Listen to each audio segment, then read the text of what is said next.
Olá, queridos irmãos e amigos, cá estamos uma vez mais para uma nova recapitulação da lição deste trimestre e mais uma vez tenho a oportunidade e o privilégio de ter comigo o irmão José Eloy Robalo e vou pedir a ele, por favor, que possa fazer uma oração para nós iniciarmos então a reflexão e a discussão deste tema, mais um tema digamos, bastante desafiadora. Vamos falar sobre os fogos do inferno e outros erros mais que existem na teologia popular.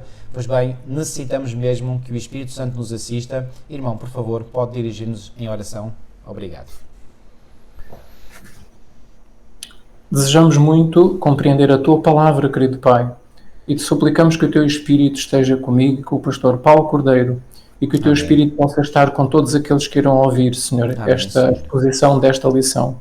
Te pedimos a Tua presença deste lado e também do outro lado, Senhor. Amém, que o Teu Espírito nos possa iluminar a mente e que nós possamos compreender o texto, os versículos, não só da Bíblia, como da mensageira do Senhor. Amém, nós possamos entender tudo. Por favor, Senhor, te suplicamos e agradecemos pela fé, em nome de Jesus, o nosso Redentor. Amém. Amém, Amém, Senhor. Muito bem, então, nesta semana nós vimos, enfim, estamos a estudar ainda, portanto, este tema sobre o inferno e outros textos mais que são utilizados, e mais uma vez de forma errónea, pela teologia popular, pelas igrejas cristãs em geral, nomeadamente pela Igreja Católica Romana, pelas igrejas protestantes, mas são usados erroneamente porque, ao interpretarem esses textos bíblicos dessa forma, não fazem, digamos, jus ao texto bíblico. Ou seja, não fazem uma interpretação que dê uma imagem que seja coerente com todos os versículos bíblicos. E quando nós colocamos a Bíblia a contradizer-se ela própria, alguma coisa está muito errado, porque a Bíblia não se contradiz. A Bíblia é uma revelação vinda de Deus, Deus é o Deus da verdade, a verdade nunca se contradiz. Portanto, se nós encontramos alguma contradição, entre aspas, na Bíblia, então o problema não está na Bíblia, o problema está na nossa interpretação. E, portanto, quando se interpreta certos versículos de uma determinada forma e se põe esses versículos contra, ou em oposição clara àquilo que dizem outros versículos, então alguma coisa está muito mal. Não é, irmão? Exatamente. E existe um texto da mensageira do Senhor que diz que a fé numa mentira não terá influência santificadora sobre a vida ou sobre o caráter. Nenhum erro é verdade, nem pode tornar-se verdade pela repetição ou pela fé nele. A sinceridade nunca salvará a alma das consequências de acreditar no erro. Sem sinceridade não há religião genuína, mas a sinceridade numa religião falsa jamais salvará o homem. Posso ser perfeitamente sincera ao seguir um caminho errado, mas isso não torna o caminho errado certo. Nem me levará ao lugar a que eu desejava chegar. Então é por isso que é realmente muito importante estudarmos cada vez mais o texto bíblico e o texto da mensageira do Senhor, o profeta do Senhor para o século XIX e para o século XX e até ao fim, até à segunda vinda de Cristo. E o estudo destes textos inspirados, não é? Vai nos conduzir à compreensão correta do assunto, que é extremamente importante. E cada vez mais nestes últimos dias nós precisamos nos agarrar à Bíblia, porque cada vez mais as religiões e as igrejas agarram-se apenas a determinados versículos, excluindo todos os outros que falam sobre o mesmo tema, e então fica-se com uma ideia errada sobre o assunto. E nós, como Igreja Adventista, tradicionalmente, nós somos os estudantes da Bíblia, somos o povo da Bíblia. Então nós temos que voltar àquilo que éramos no passado, que é conhecermos bem a Sagrada Escritura, sabermos manejá-la e sabermos comparar texto com texto para chegarmos à verdade, que é aquilo que os nossos pioneiros fizeram no passado quando surgiu a nossa Igreja. E à medida que nos aproximamos do fim do tempo, nós temos que voltar a adquirir esse espírito de conhecer bem a Bíblia, saber usá-la, conhecer bem as doutrinas, para sabermos dar uma razão da esperança que existe em nós. Então é por isso que nós estudamos os trimensários, as lições da Escola Sabatina, é por isso que temos estes temas importantíssimos para nos obrigar a estudar, a pegar na Bíblia, a examinar os textos, os versículos, e é isso que nós queremos fazer, e é isso que temos estado a fazer, não é? O nosso desejo é que outros se sintam inspirados e motivados para fazer o mesmo que nós estamos a fazer aqui, estudarem por si próprios. Muito bem, muito bem. Muito obrigado, irmão, por essa introdução também. Então vamos lá. No início aqui da lição, fala aqui de um poeta italiano muito conhecido, enfim, todos nós já ouvimos falar. Eu nunca li nada do que ele escreveu, mas pronto, já ouvi falar. Já li um pouco, Ele quando eu viveu, tinha para aí uns portanto... 18 ou 19 anos. Como? Quando tinha para aí uns 18 ou 19 anos, eu já li o Dante Alighieri. Ah, ok. E qual foi? Foi esse romance A Divina Comédia? Foi este romance A Divina Comédia, exatamente. Então está dentro disso. Então vou-lhe dar a palavra, irmão. Já foi há muitos anos, era eu muito jovem, não é? Agora já tenho 60 e poucos anos, já tenho 65, e isto foi quando eu tinha 18 ou 19 anos, já foi há muitos anos. Mas isto é um romance que é uma ficção teológica, religiosa, escrita no século XIII, a Divina Comédia. É uma viagem fictícia ao inferno, ao purgatório e ao paraíso. É para rir, é uma comédia, não é? Mas, no entanto, o que a lição nos diz, e é verdade, isto influenciou a teologia cristã na época, no século XIII e no século XIV. A teologia cristã católica foi influenciada por este livro. Muitas pessoas que leram o livro e pessoas importantes, pessoas ricas, pessoas com dinheiro, acreditaram ainda mais em tudo aquilo, e a Igreja serviu-se disso também. Apesar de ser uma ficção e uma comédia, a Igreja, portanto, aproveitou-se disso. Irmão, deixe-me só fazer aqui um bocadinho de parênteses para dizer, fenómeno idêntico aconteceu muito mais recentemente com aquela série de... Não foi só um livro, aí foram vários livros que saíram em série, portanto foram uns 13 ou 14 livros, da série que foi publicada nos Estados Unidos, em primeiro lugar, e depois foi traduzida para outros países, a série Left Behind, Deixados para Trás. Portanto, foi também uma ficção literária, não é? Mas muitos nas igrejas, sobretudo nas igrejas protestantes, portanto, aceitaram aquilo como sendo uma revelação divina. E foi o que aconteceu com esta Divina Comédia, não é? Portanto, inclusivamente teólogos, não é? Da igreja cristã tradicional, da igreja romana, portanto, aceitaram isto como sendo quase uma inspiração divina. E isto porque no fundo parecia que estava a sancionar a ideia de que existe um inferno, de que existe um purgatório, de que existe um céu com pessoas que morrem e vão imediatamente para lá. Parecia que estava a sancionar essa ideia, não é? E pronto, mas sejamos claros e honestos. Não foi o Dante Alighieri, portanto, que viveu na última parte do século XIII e a primeira parte do século XIV. Aliás, ele morreu ainda relativamente jovem, com 56 anos, não é? Pelo menos, portanto, nasceu em 1265, como diz aqui o trimensário, e faleceu em 1321. Portanto, se completou no ano em que faleceu o seu aniversário, portanto, morreu com 56, ou poderá ter morrido ainda com 55 anos. Mas, sejamos claros, não foi certamente este romance literário, esta Divina Comédia, que veio alterar, digamos, a posição teológica da Igreja. O que veio talvez fazer foi, portanto, tornar ainda mais popular, digamos, essa ideia que já existia, portanto, nos círculos teológicos, não é? Isso. Mas que talvez não tinha sido comunicada eficazmente ou completamente para as massas populares, e através deste romance atingiu as massas. É como o Left Behind, não é? Não veio trazer nenhuma doutrina nova. Foi popularizar algo que já existia e incrustar mais essa crença nas massas populares. Estarei errado, irmão?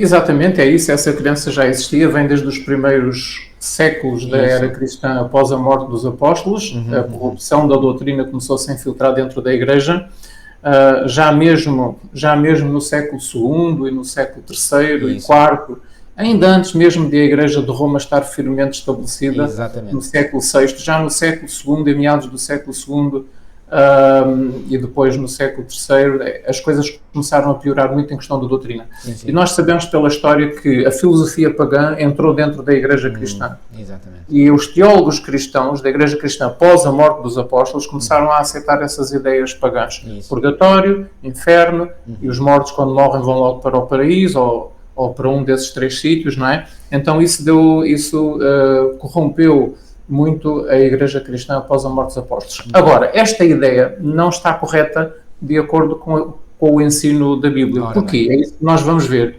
Então, o que é que a Bíblia ensina? Nestes versículos que nós vamos analisar, porque a lição pede para nós analisarmos os versículos de Marcos 9:43, que diz: "E se a tua mão te escandalizar, corta." E vamos começar então por esse. Diga, irmão. Vamos começar então precisamente por esse texto de Marcos 9, portanto, que é relatado na lição do domingo. Sim. Então, corta, melhor é para ti entrares na vida aleijado do que tendo duas mãos ires para o inferno, ou para a Guiena, ou a Giena, não é? Porque a palavra inferno é uma tradução é uma tradução errada porque não é inferno, é Geena, para o fogo que não se apaga, para o fogo indistinguível. Versículo 44, onde o seu bicho não morre, ou o seu verme não morre, e o fogo não se apaga. Versículo 47, e se o teu olho te escandalizar, lança-o fora, melhor é para ti entrares no reino de Deus com um só olho, do que tendo 2 olhos seres lançado no fogo do inferno, que não é inferno, é Geena. Marcos 9:48, onde o seu bicho não morre e o fogo não se apaga, onde o seu verme não morre e o fogo não se apaga. Então nós queremos analisar agora aqui a questão do bicho e do verme, porque a lição de domingo tem por título Vermes Imortais. Então é isso que nós queremos ver. O que é este verme? E será que são imortais estes vermes? O que é isto? Então vamos ver. É o bicho que é o bicho que está relacionado com este Geena, ou este inferno, nestes versículos. Então, Marcos, Jesus Cristo não está a ensinar aqui que o espírito ou a alma, quando desencarna do corpo, quando morre, vai para o tormento interno, vai para o inferno, para o fogo do inferno, e ficando lá sem nunca morrer a sofrer o fogo do inferno. Isto não está de acordo com o que nós estudamos em lições anteriores até aqui. Nós já estamos na lição 10, e o que nós estudamos até aqui nestas 9 lições, nós aprendemos que a morte, não podemos esquecer isto, nós já estudamos muitos textos, a morte é um sono, não há consciência na morte. Jesus disse que Lázaro dormia, o apóstolo Paulo diz que os crentes dormem na sepultura, em 1 Tessalonicenses capítulo 4. O texto bíblico, o ensino bíblico de Jesus e dos apóstolos é bem claro que na morte não há consciência. Então, se não há consciência, os mortos não podem ir nem para o céu, nem para o purgatório, nem para o inferno, e nós temos que entender esta questão. Então, não estaria também esta interpretação católica ou protestante destes versículos de Marcos 9, não está de acordo também com o contexto deste versículo no Antigo Testamento. Isso. O que é que isto quer dizer? Quer dizer que Jesus, ao citar este versículo, ele vai buscar um versículo de Isaías 66. Versículo... Isaías 66, 24. Exatamente. Jesus vai buscar Isaías 66, 24. Então, nós temos que analisar o versículo de Isaías 66, 24 para podermos entender aquilo que Jesus quer dizer. Porque Jesus está a citar os profetas do Antigo Testamento, não é? O que ele fazia frequentemente. Jesus frequentemente fazia isso, referia-se às Escrituras. Portanto, durante toda a sua vida, Jesus sempre disse está escrito, ou como lês, não é? Então, assim como Jesus fez, nós também temos que fazer. Então, isto é uma citação de Isaías 66, 24. Agora, muita atenção a partir daqui para nós podermos compreender o que é que isto quer dizer. Isaías 66, 24 retrata uma cena.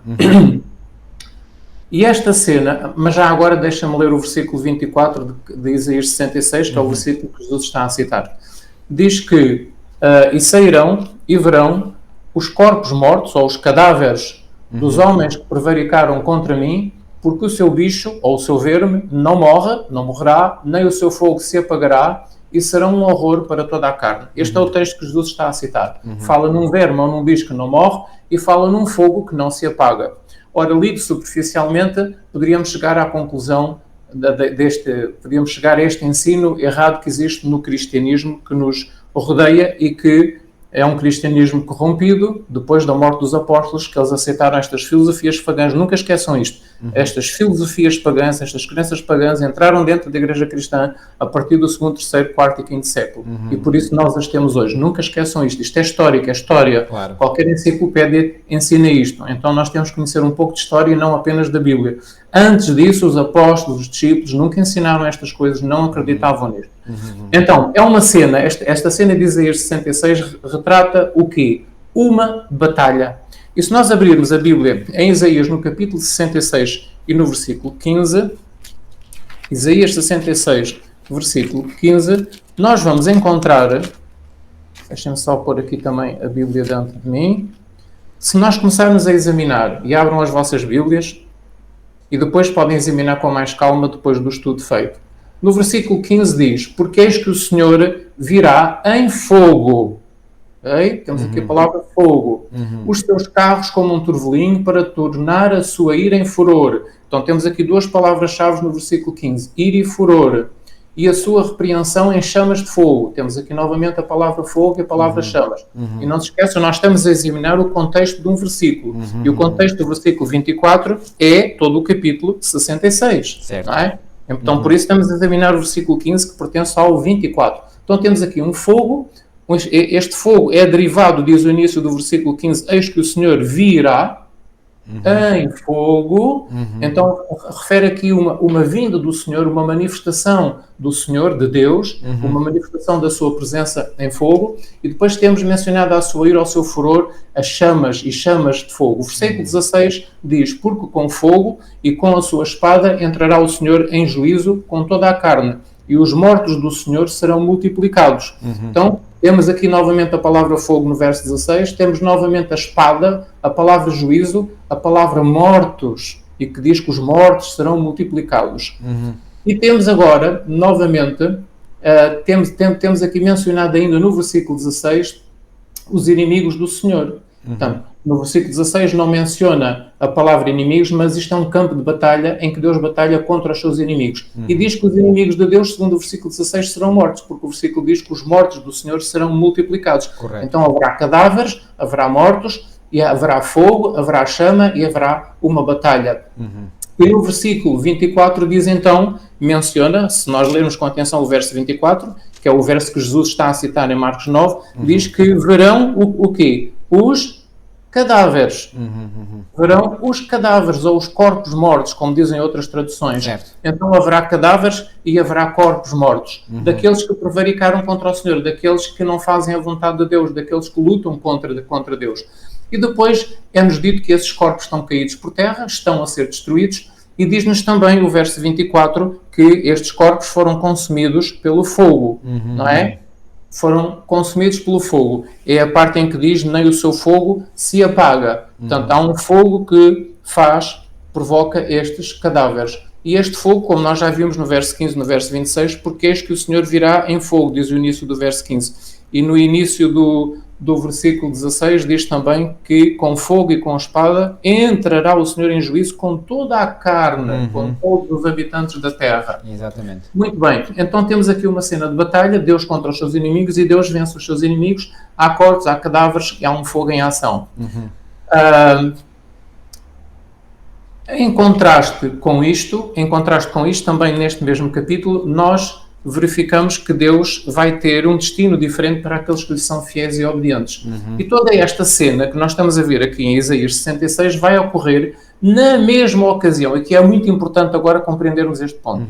Esta cena vai acontecer na mesma ocasião em que vai acontecer aquilo que está escrito no verso 22, Isaías 66, verso 22. O que é que Isaías diz no verso 66, versículo 22? Ele está a ver em visão, tal como Ellen White via as coisas em visão, e Isaías está a ver, ele está a contemplar e está a escrever aquilo que viu em visão, tal como Ellen White fazia. E no versículo 22 diz, porque como os céus novos e a nova terra que eu hei de fazer estarão diante de mim, diz o Senhor, assim há de estar a vossa posteridade e o vosso nome.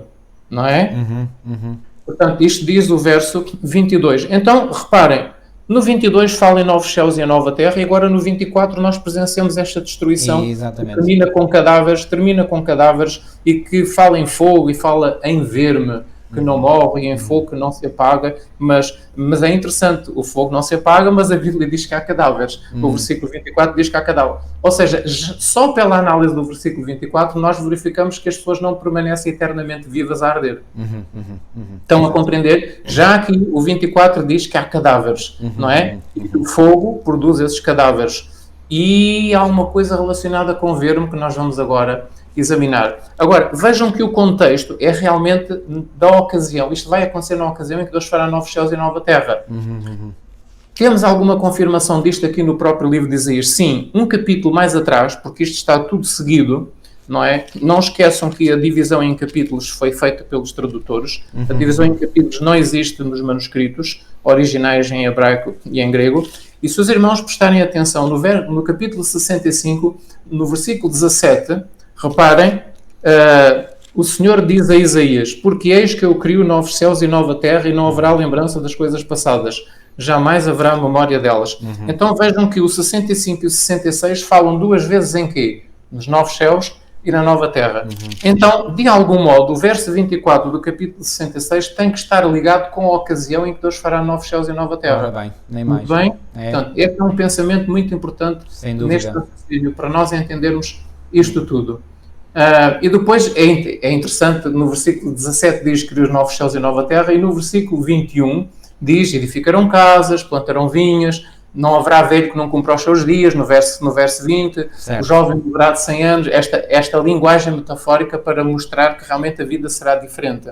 E depois no verso 22, a longevidade do meu povo será como a árvore, e o 28, o verso 28 do capítulo 65, nós estamos a examinar, diz que o lobo e o cordeiro farão o quê? Pastarão juntos, os animais serão vegetarianos, não mais se comerão uns aos outros. É o versículo 25, irmão, e não 28, 25. Perdão, muito bem. Então, aqui o 17 fala em novos céus e nova terra, o 25 fala no lobo e no cordeiro a pastarem juntos, certo. O capítulo 66 fala novamente no versículo 22 a nova terra, e agora o 24, o versículo que Jesus citou, o verme, o fogo, os cadáveres, não é? Então, vamos tentar entender. 66, 24 é mesmo o último versículo do livro de Isaías. E já agora dizer que alguns eruditos bíblicos consideram que o livro de Isaías é uma miniatura de toda a Bíblia, porque o livro de Isaías termina da mesma maneira como termina a Bíblia, com os novos céus e a nova terra, tal como em Apocalipse 22. Apocalipse 21 e 22. Então reparem, os dois últimos capítulos de Isaías escrevem o mesmo que os dois últimos capítulos, portanto, de Apocalipse, não é? Há aqui um paralelismo, não é? Ou seja, qual é o tempo de que Isaías está aqui a falar? O mesmo tempo que Apocalipse 21 e 22 falam. Isso mesmo, excelente, ótimo, muito bem. Então esta batalha vai se dar quando, irmãos? Esta batalha de que nos fala Isaías 66, é uma batalha que vai acontecer 1000 anos depois da segunda vinda de Jesus Cristo. Exatamente. Ou seja, vai acontecer por ocasião daquilo que nós muitas vezes dizemos, para ficar claro a ideia, na terceira vinda de Jesus Cristo, não é? Exatamente. Jesus vem a segunda vinda, leva a sua igreja para a após os 1000 anos. Após os 1000 anos. Jesus volta novamente para a Terra. Porque já agora, irmão...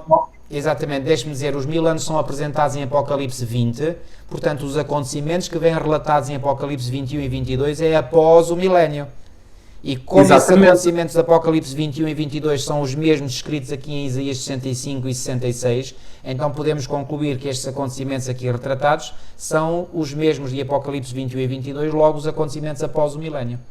Excelente, muito bom. Este raciocínio foi muito bom e creio que ajudou bastante a esclarecer, a compreender este assunto. Então, esta batalha será no final dos 1000 anos depois da segunda vinda de Jesus, com todos os ímpios que entretanto serão ressuscitados. Isso. Os ímpios desde Adão e Eva até à segunda vinda de Jesus Cristo serão ressuscitados todos os que não forem salvos. Nessa ocasião, na terceira vinda de Jesus, 1000 anos depois da segunda vinda de Jesus, quando a nova Jerusalém descer dos céus, quando a grande cidade onde Deus vive, a casa do Pai, vai descer para a terra 1000 anos depois da segunda vinda de Jesus, porque Jesus quer fazer uma nova terra e os novos céus, mas antes de iniciar o processo dos novos céus e da nova terra, ele ressuscita todos os ímpios para comparecerem diante do tribunal de Deus, para Deus lhes mostrar que eles desprezaram todas as oportunidades que tiveram e que Deus não os pode colocar na nova terra. Isso seria impossível.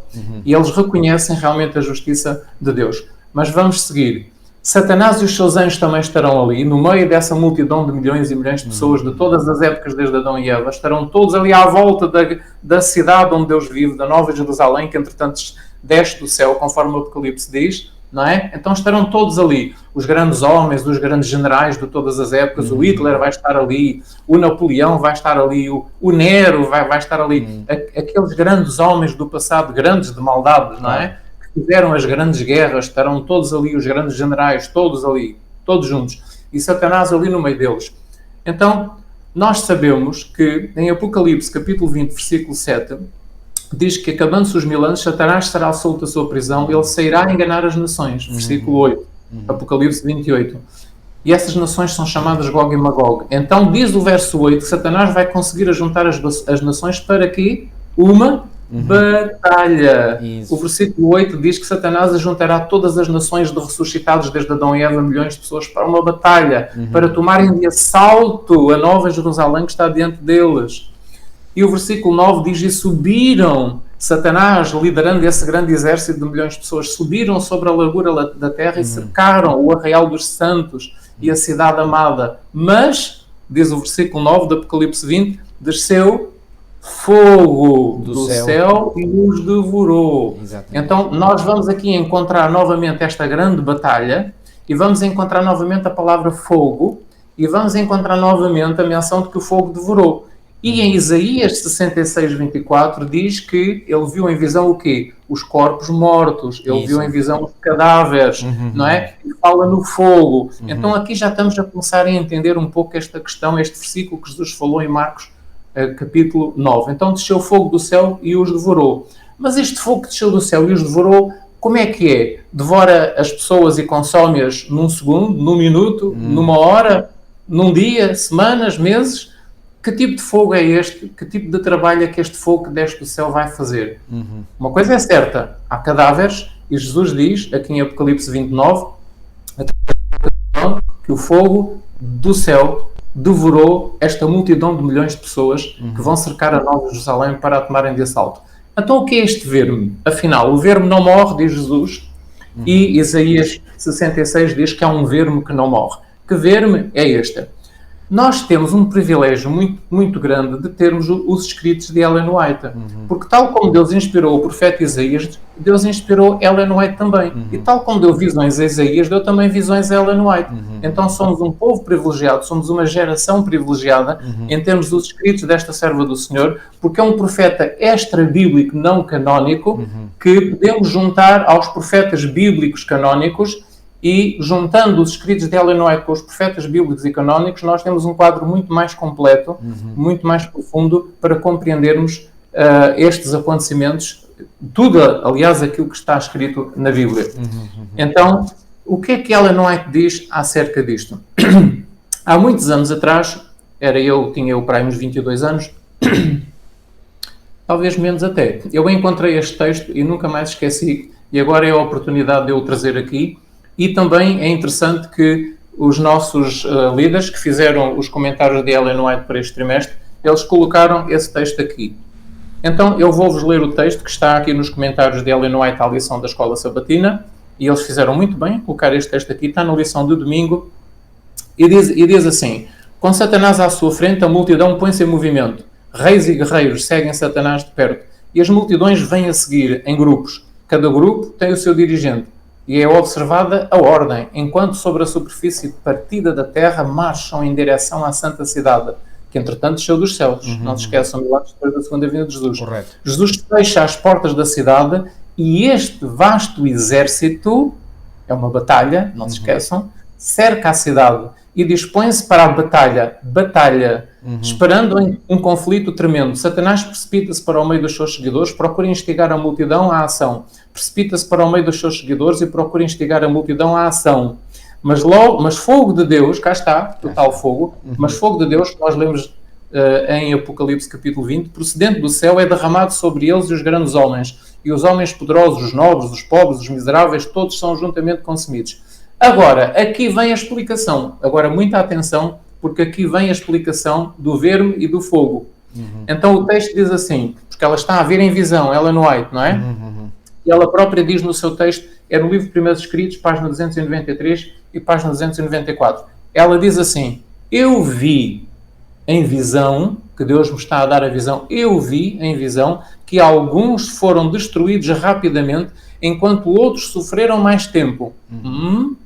Há uma diferença, há uma duração no sofrimento de cada uma destas pessoas. Foram castigados segundo as ações feitas no corpo. Daí a diferença de duração do sofrimento destas pessoas. Foram castigadas segundo as ações feitas no corpo. Alguns, agora muita atenção, alguns ficaram muitos dias a consumir-se. Reparem, isto é um fogo que desce do céu, mas no entanto este fogo que desce do céu não consome, não destrói, não mata num segundo ou num minuto, compreendem? Ou numa hora, nem destrói todos ao mesmo tempo, não são todos destruídos no mesmo minuto, ou seja, a duração, aliás, o processo que leva à morte dessas pessoas não dura o mesmo tempo para todos eles. Porquê?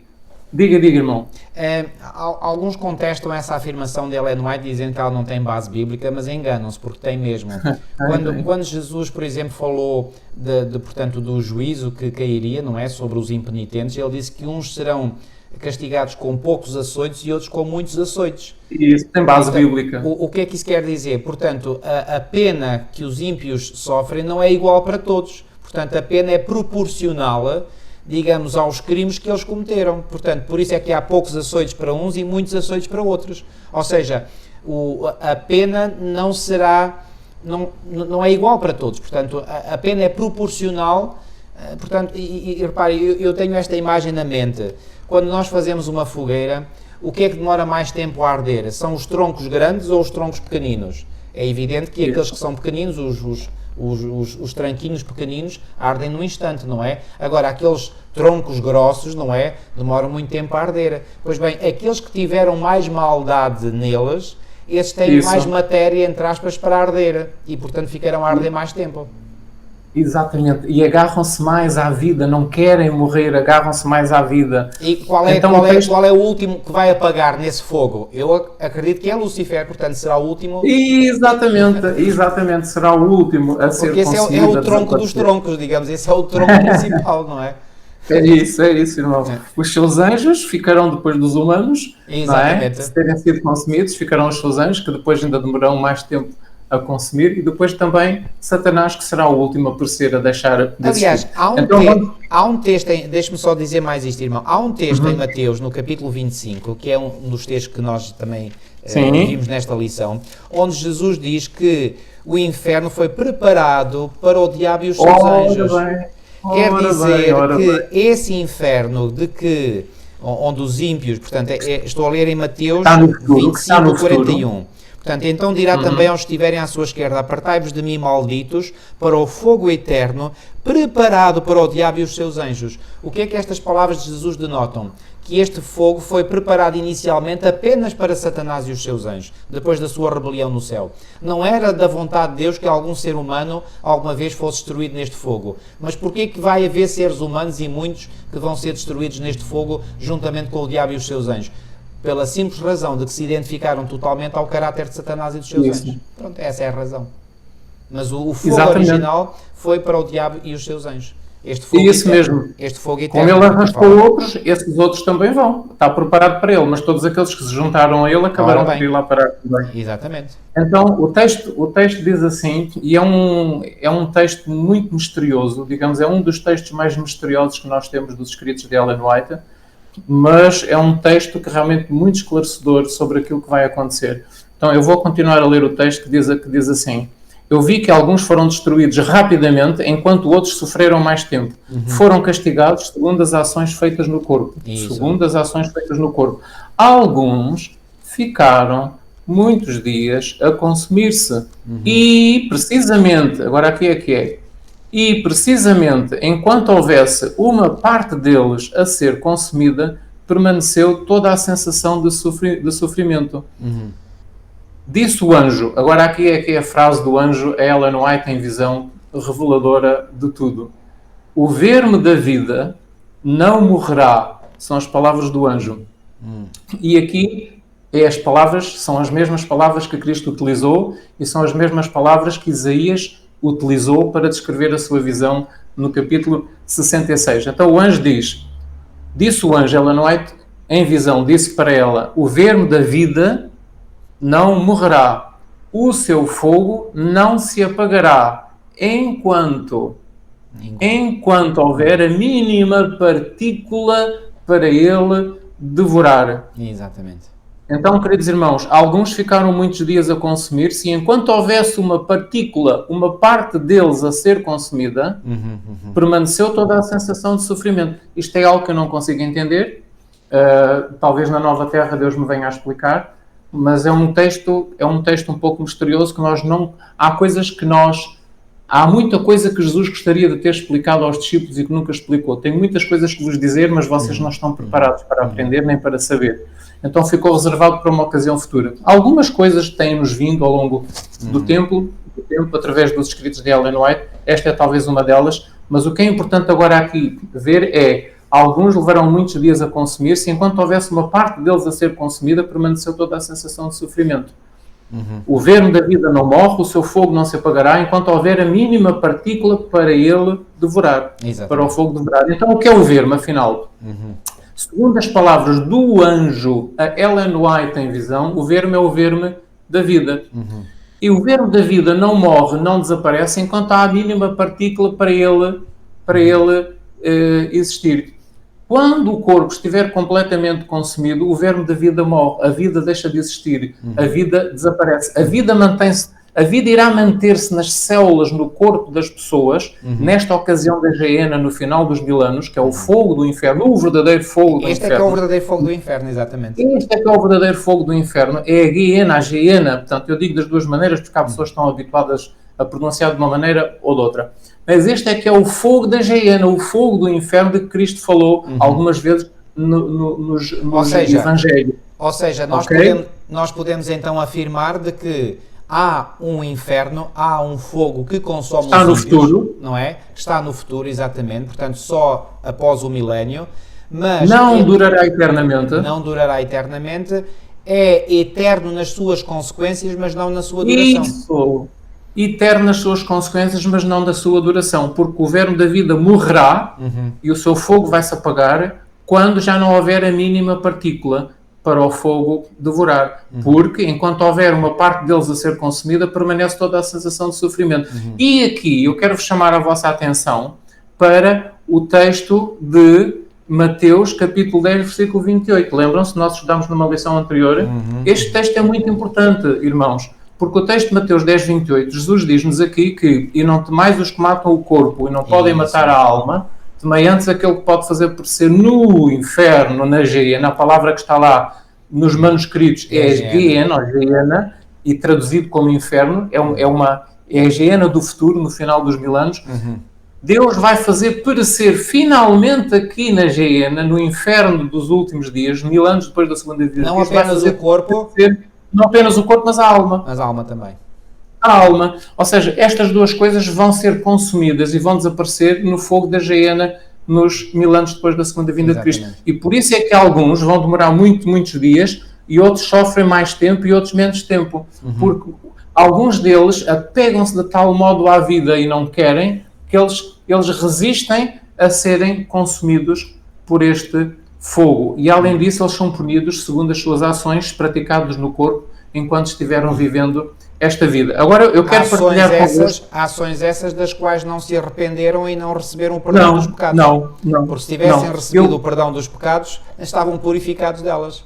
Portanto, Exatamente. Agora, reparem que a alma fica eternamente a arder? Não. O corpo fica eternamente a arder, a sofrer? Não. Haverá um inferno eternamente a arder durante milhões de anos? Não. Porquê? Porque tanto o texto de Isaías 66 diz que haverá cadáveres, e diz este texto de Mateus capítulo 10, versículo 28, que a alma vai morrer, vai perecer, vai desaparecer, será destruída. E o corpo será destruído. Corpo e alma será tudo destruído na geena, neste fogo do inferno que está no futuro. Portanto, nós sabemos que haverá destruição. E Isaías 64 diz também que haverá cadáveres, ou seja, a pessoa acabará por realmente, quando estiver consumida, esses tais muitos dias a consumir, segundo as suas ações, o sofrimento segundo as suas ações, acabará por deixar de existir e ficará apenas, então, um corpo morto, não é?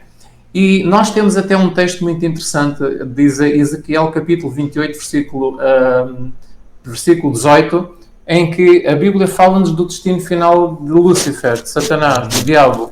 E no versículo 18 do capítulo 28 de Ezequiel, a Bíblia diz-nos que Deus irá fazer sair um fogo de dentro dele que o reduzirá a quê? A cinzas. Exatamente. Então, o próprio diabo que vai estar neste lago de fogo e enxofre, que é o termo que a Bíblia utiliza no capítulo 20 de Apocalipse, o termo é este, é lago de fogo e enxofre, que é a geena, não é? Que Jesus mencionou nos seus evangelhos.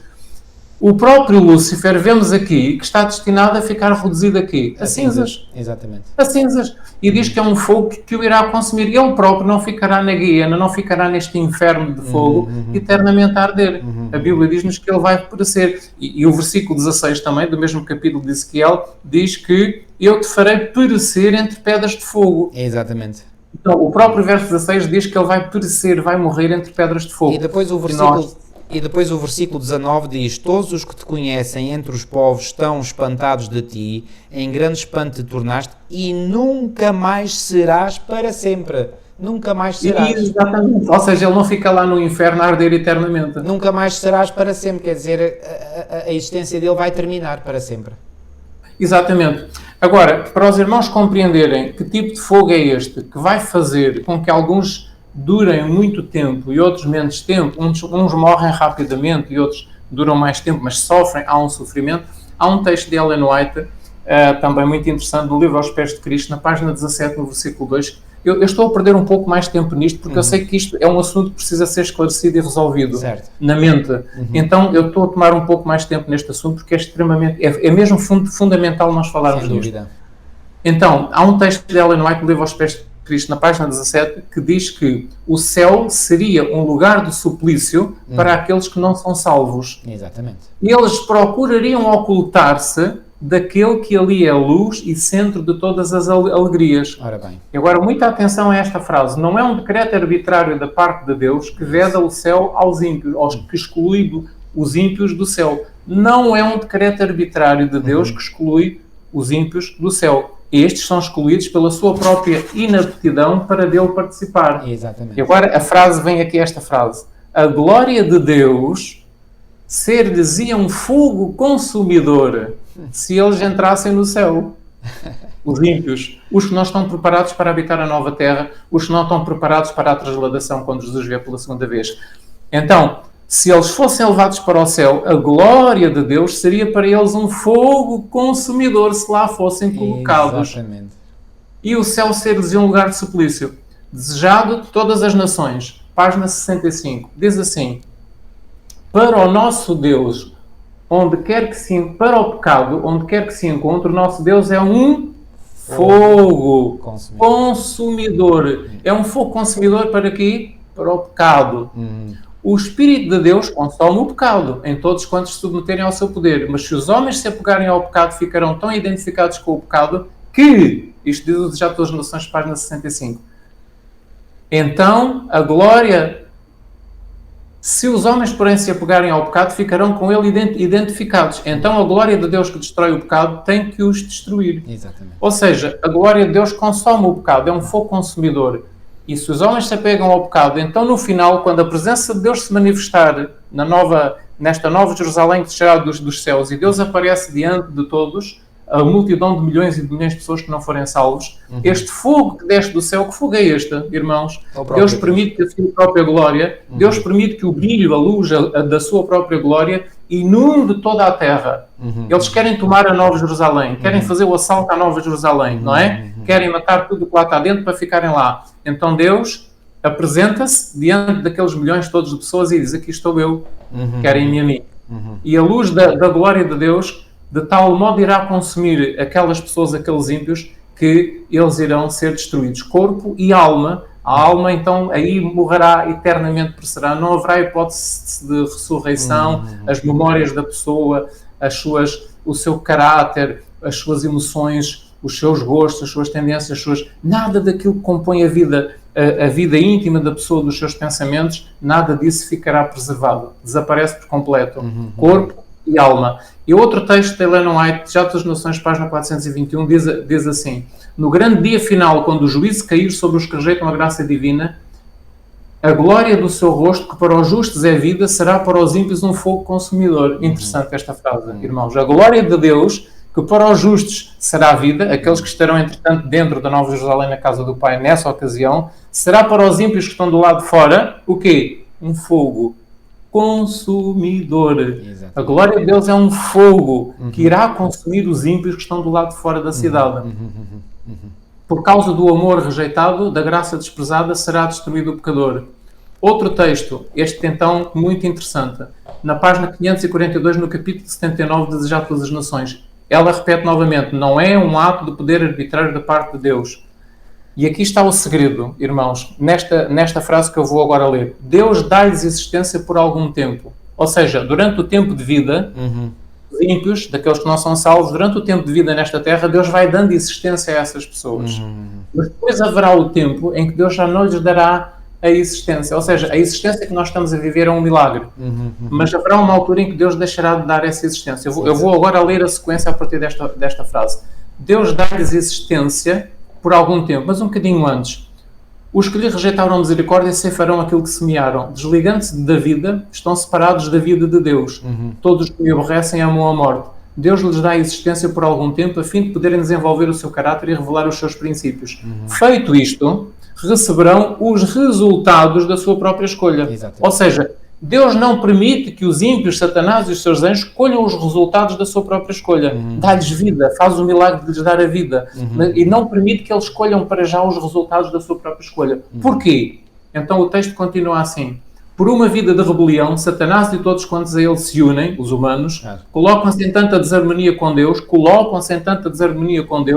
que a própria presença de Deus lhes é um fogo consumidor. Isso. Novamente, a presença de Deus, a luz da glória de Deus, é para eles um fogo consumidor. Consome, destrói, faz desaparecer a pessoa. Aqueles que são ímpios. A glória daquele que é amor os destruirá. Reparem bem, colocam-se em tanta desarmonia com Deus que a sua própria glória lhes é um fogo consumidor. A glória daquele que é amor os destruirá. Ao princípio do grande conflito, os anjos não entendiam isto. Tivessem sido deixados a colher os plenos frutos do seu pecado e teriam perecido. O quê? Este texto está-nos a dizer que se Deus permitisse que Satanás e os seus anjos, e agora também os humanos desde Adão e Eva, se Deus permitisse que eles colhessem o fruto completo do seu pecado, colhessem as consequências do seu pecado, eles já teriam morrido há muito tempo. Pois, claro. Mas Deus não permitiu isso. Por um milagre do poder de Deus, Deus continua a dar a vida a eles, Satanás e os seus anjos, e a nós. Porque diz... Houvessem sido deixados Satanás e seus anjos e colhessem os plenos frutos do seu pecado e teriam perecido, mas não se patentearia aos seres celestiais que isso era o resultado inevitável do pecado. Mas no final dos 1000 anos, o extermínio do pecado reivindicará o amor de Deus e estabelecerá a sua honra perante o universo. Ou seja, quando Deus permitir que eles colham os frutos do seu pecado e eles morrerem e começarem a ficar consumidos, o que levará muitos dias para muitos, não é? Quando eles começarem a ser consumidos e desaparecerem por completo, então todos compreenderão que esta era a solução realmente, que é a solução acertada, é a decisão acertada da parte de Deus, e que é isso que teria acontecido se Deus tivesse permitido que isso acontecesse no princípio. Mas eles não veriam o amor de Deus, nem veriam que eles estavam no caminho errado. Compreendem? Então, o que é este fogo? É o fogo da glória e da presença de Deus que estará a iluminar toda a terra quando a Nova Jerusalém estiver aqui no final dos 1000 anos. Mas o que nós aprendemos com estes textos é que eles serão consumidos, haverá a morte, e a Bíblia até chama em Apocalipse 20 a segunda morte. Portanto, há uma morte, há uma segunda morte. E esta segunda morte chama-se segunda morte porque é uma morte em que morre o corpo e morre a alma. Morre tudo aquilo que a pessoa é, o seu caráter, a sua personalidade, as suas memórias, os seus desejos, aquilo desaparece tudo. Não é? Deus não faz um milagre para preservar isso na morte. Claro. Inconsciente, claro. Então, queridos irmãos, este é o tema, esta é a explicação para o verme, que não morre até consumir aquilo que tem que consumir. A vida não desaparece até que a pessoa seja completamente consumida pela glória de Deus, e é uma coisa que é uma coisa lenta, porque a pessoa não suporta a luz da glória e da presença de Deus, quer resistir, quer viver. Uns dizem realmente eu fiz mal, e alguns deixam-se morrer e não se agarram à vida. Outros querem e lutam para viver e por isso sofrerão mais tempo, mas de acordo com a maldade que eles também praticaram em vida. Enfim, há coisas que nós iremos compreender melhor na nova terra.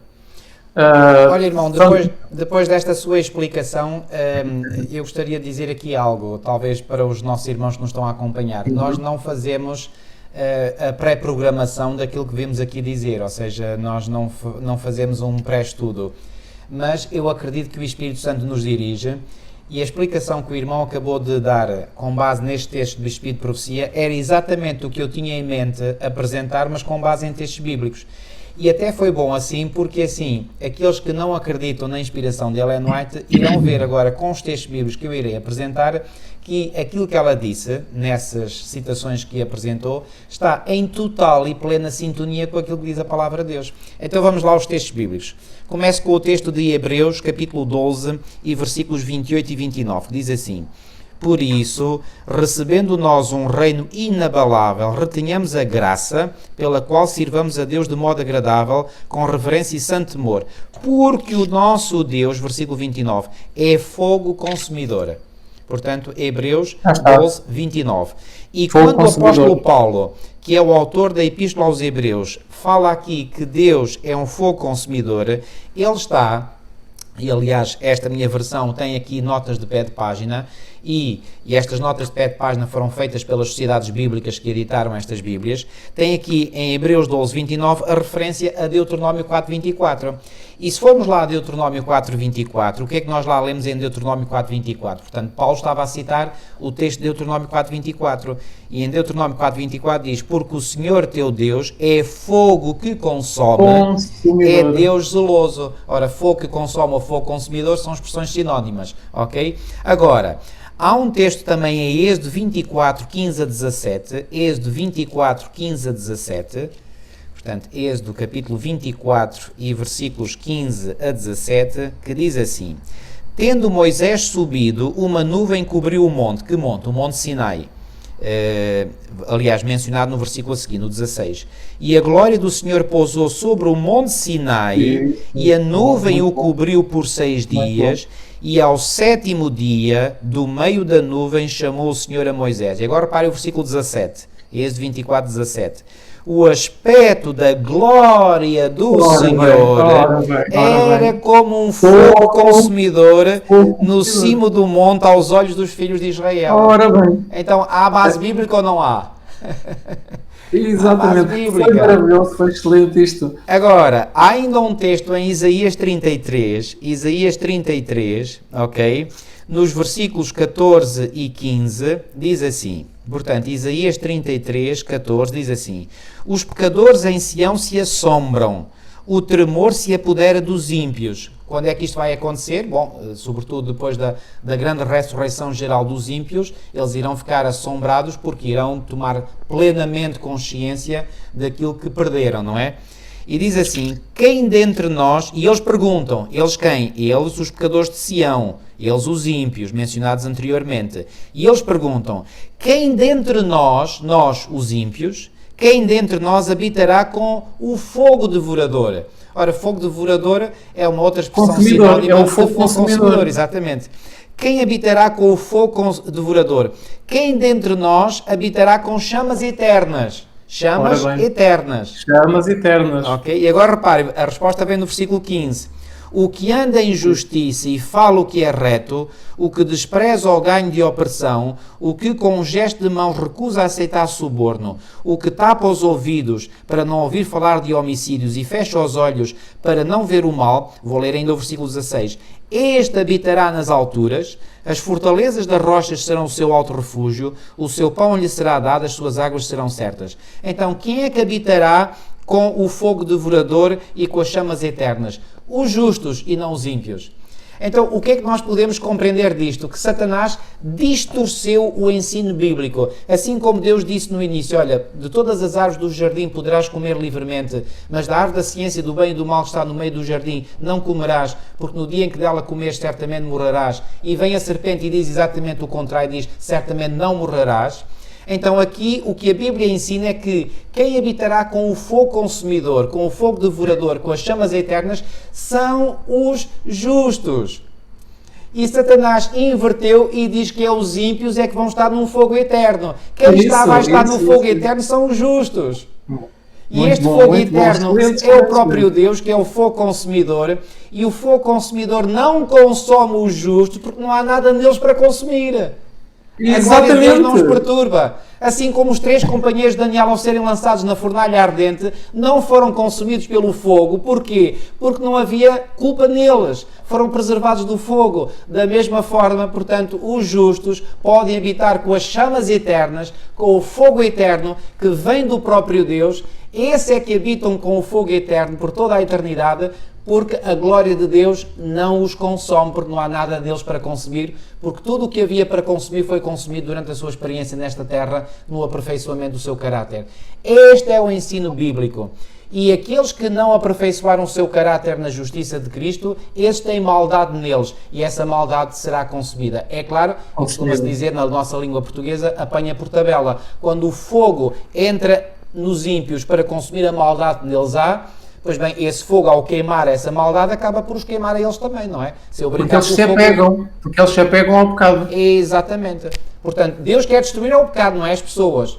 Mas como as pessoas estão tão coladas ao pecado, tão unicarne com o pecado, ao pecado ser destruído, elas são destruídas também. Não é apanham por tabela, digamos assim. Está a ver? Este fogo é eterno porque é o próprio fogo de Deus. O fogo é eterno porque é o próprio fogo de Deus, não é? É aquela, pronto, é o próprio fogo da presença de Deus, é a chama consumidora. Por isso é que é chamado fogo eterno, porque Deus é eterno, logo o fogo que emana dele é eterno. Exatamente, por isso chama fogo eterno. Agora, quando entra em contacto com uma coisa que não é eterna, essa coisa vai desaparecer. Exatamente. Não é? É isso por isso Satanás será destruído, não ficará em cinzas, não ficará nem raiz nem ramos, como diz a Bíblia, os ímpios desaparecerão e Deus fará uma nova terra e não estará nenhum inferno ali a arder, não é? Para sempre. Deus fará a terra como era no princípio, era um jardim do Éden, e haverá perfeição novamente e beleza, e haverá paz e justiça e não haverá nenhum inferno para contemplar, não é? Ou seja, haverá provisoriamente, haverá temporariamente. Quanto tempo não sabemos, mas pela análise dos textos poderemos supor que durará semanas, não é? Durará para aí umas semanas, talvez. Pronto, daí não quero estar a especular, apenas sabemos que alguns serão consumidos em pouco tempo e outros levarão muitos dias a serem consumidos. Mas finalmente, depois quando tudo estiver concluído, Deus fará então, o que é que Deus fará? Então Deus fará surgir novamente aqueles fogos que estão no interior da Terra, e esses fogos que estão no interior da Terra vão tornar a superfície da Terra como uma lava vulcânica derretida, não é? Uma lava. Incandescente. Então toda... Incandescente, uma lava incandescente. Incandescente, exatamente. Toda a superfície da Terra, ela não é que contemplou em visão que depois deste castigo dos ímpios, toda a superfície da Terra vai parecer um mar de lava, um mar de fogo líquido. E as palavras que ela utiliza parece toda a superfície do globo terrestre, do planeta Terra, vai parecer um mar de fogo líquido. Ora, é aquilo que nós vemos quando olhamos para o interior de um vulcão em atividade. Certo. O que é que nós vemos lá dentro? É um mar de fogo líquido. Então, toda a superfície da Terra vai estar em lava viva, não é? Em lava ardente, porque os fogos do interior vão vir à superfície e todos os elementos que compõem a crosta terrestre vão ficar todos derretidos. Exatamente. É o que Pedro diz, o apóstolo Pedro no Novo Testamento diz que os elementos se fundirão. Se desfarão, exatamente. Então, exatamente, os elementos se fundirão, ou seja, todos os metais e minerais, todas as substâncias que a civilização criou, entretanto, tudo aquilo que existe na superfície da Terra vai ser tudo derretido, fundido, vai voltar aos seus elementos originais. O que é ferro, o que é cobre, o que é magnésio, vai ficar tudo nos seus elementos puros, originais. E a partir daí Deus vai fazer uma nova superfície da Terra, como era no tempo em que Deus fez o planeta para a habitação de Adão e Eva, não é? Deus vai fazer então uma nova terra desse mar de fogo líquido, dessa lava líquida, não é? Que vai consumir os corpos, vai consumir tudo, vai consumir os destroços dos edifícios, tudo aquilo que a civilização criou, prédios, edifícios, estruturas, não é? Isso tudo vai desaparecer, vai ficar tudo derretidinho, fundido. E Deus vai usar essa matéria-prima para fazer um novo planeta. Exatamente. É uma Portanto, esta é a explicação do vento e do fogo. É uma reciclagem, exatamente, é uma reciclagem completa. Exatamente. Agora, irmão, há aqui também outra noção que também creio que é muito importante, e já agora, antes de entrar nesta noção, deixe-me só reforçar algo que o irmão há bocadinho disse, quando disse que fogo sairá do interior da terra. É interessante que quando Deus destruiu todo o mundo com o dilúvio, de onde é que veio a água, portanto, que afogou toda a humanidade nesse dilúvio? A água veio de dois sítios, veio dos céus atmosféricos, mas também veio do interior da terra. De cima e de baixo, exatamente. Portanto, e juntou-se tudo à superfície da Terra, portanto, criando a tal inundação, o tal dilúvio universal. No tempo agora vai fim, ser o mesmo. Não será com água, mas será com fogo, e o fogo cairá do céu, mas também virá de baixo. Virá de cima e de baixo. Exatamente, isso mesmo. Exatamente. Ótimo, excelente comparação, é isso mesmo que vai acontecer. Exatamente. Agora, então, esta é a compreensão. O ponto que eu queria enfatizar e que vem aqui na lição de segunda-feira, portanto, que é a expressão que aparece na Bíblia, eterno para sempre. Por exemplo, há aqui um texto, e depois eu vou apresentar outros. Êxodo 21:6. Êxodo 21:6. Então, aqui em Êxodo 21:6, diz aqui o seguinte: Portanto, está a falar aqui, portanto, dos servos ou escravos. Então diz assim, então o seu senhor o levará aos juízes e o fará chegar à porta ou à ombreira, e o seu senhor lhe furará a orelha com uma sovela, e ele, o servo ou o escravo, o servirá para quando? Para sempre. Eu pergunto, se tomássemos esta expressão para sempre no seu sentido literal, quer dizer que aquele servo nunca iria morrer. Portanto, iria ser sempre servo e iria estar sempre a trabalhar para aquele senhor. Será que é isso que a expressão quer significar? É óbvio que não, porque nós somos mortais e, portanto, quando o servo morrer, não pode trabalhar mais para o seu senhor. Esta expressão para sempre também a encontramos em 1 de Samuel, no capítulo 1, ok? E lá vem a explicação do que é que ela significa. 1 de Samuel, no capítulo 1, quando a mãe de Samuel, chamada Ana, que tinha feito um voto ao Senhor, de que se o Senhor lhe desse um filho, que ela daria esse filho como devolvido ao Senhor, ok? Portanto, Ana tinha a plena consciência que o filho não lhe pertencia, era uma dádiva do Senhor, e portanto, assim como ela recebeu do Senhor essa dádiva, agora ela retornava para o Senhor essa dádiva. E então ela diz ao marido, no versículo 22, 1 de Samuel 1, 22, porém Ana não subiu, mas disse ao seu marido, quando o menino for desmamado, então o levarei para onde? Lá para Silo, onde estava o santuário na altura, para que apareça perante o Senhor e lá fique para sempre. Para sempre. Bom, o que é que este para sempre significa? Que Samuel ainda lá está hoje? Pois bem, vem agora a explicação no versículo 28.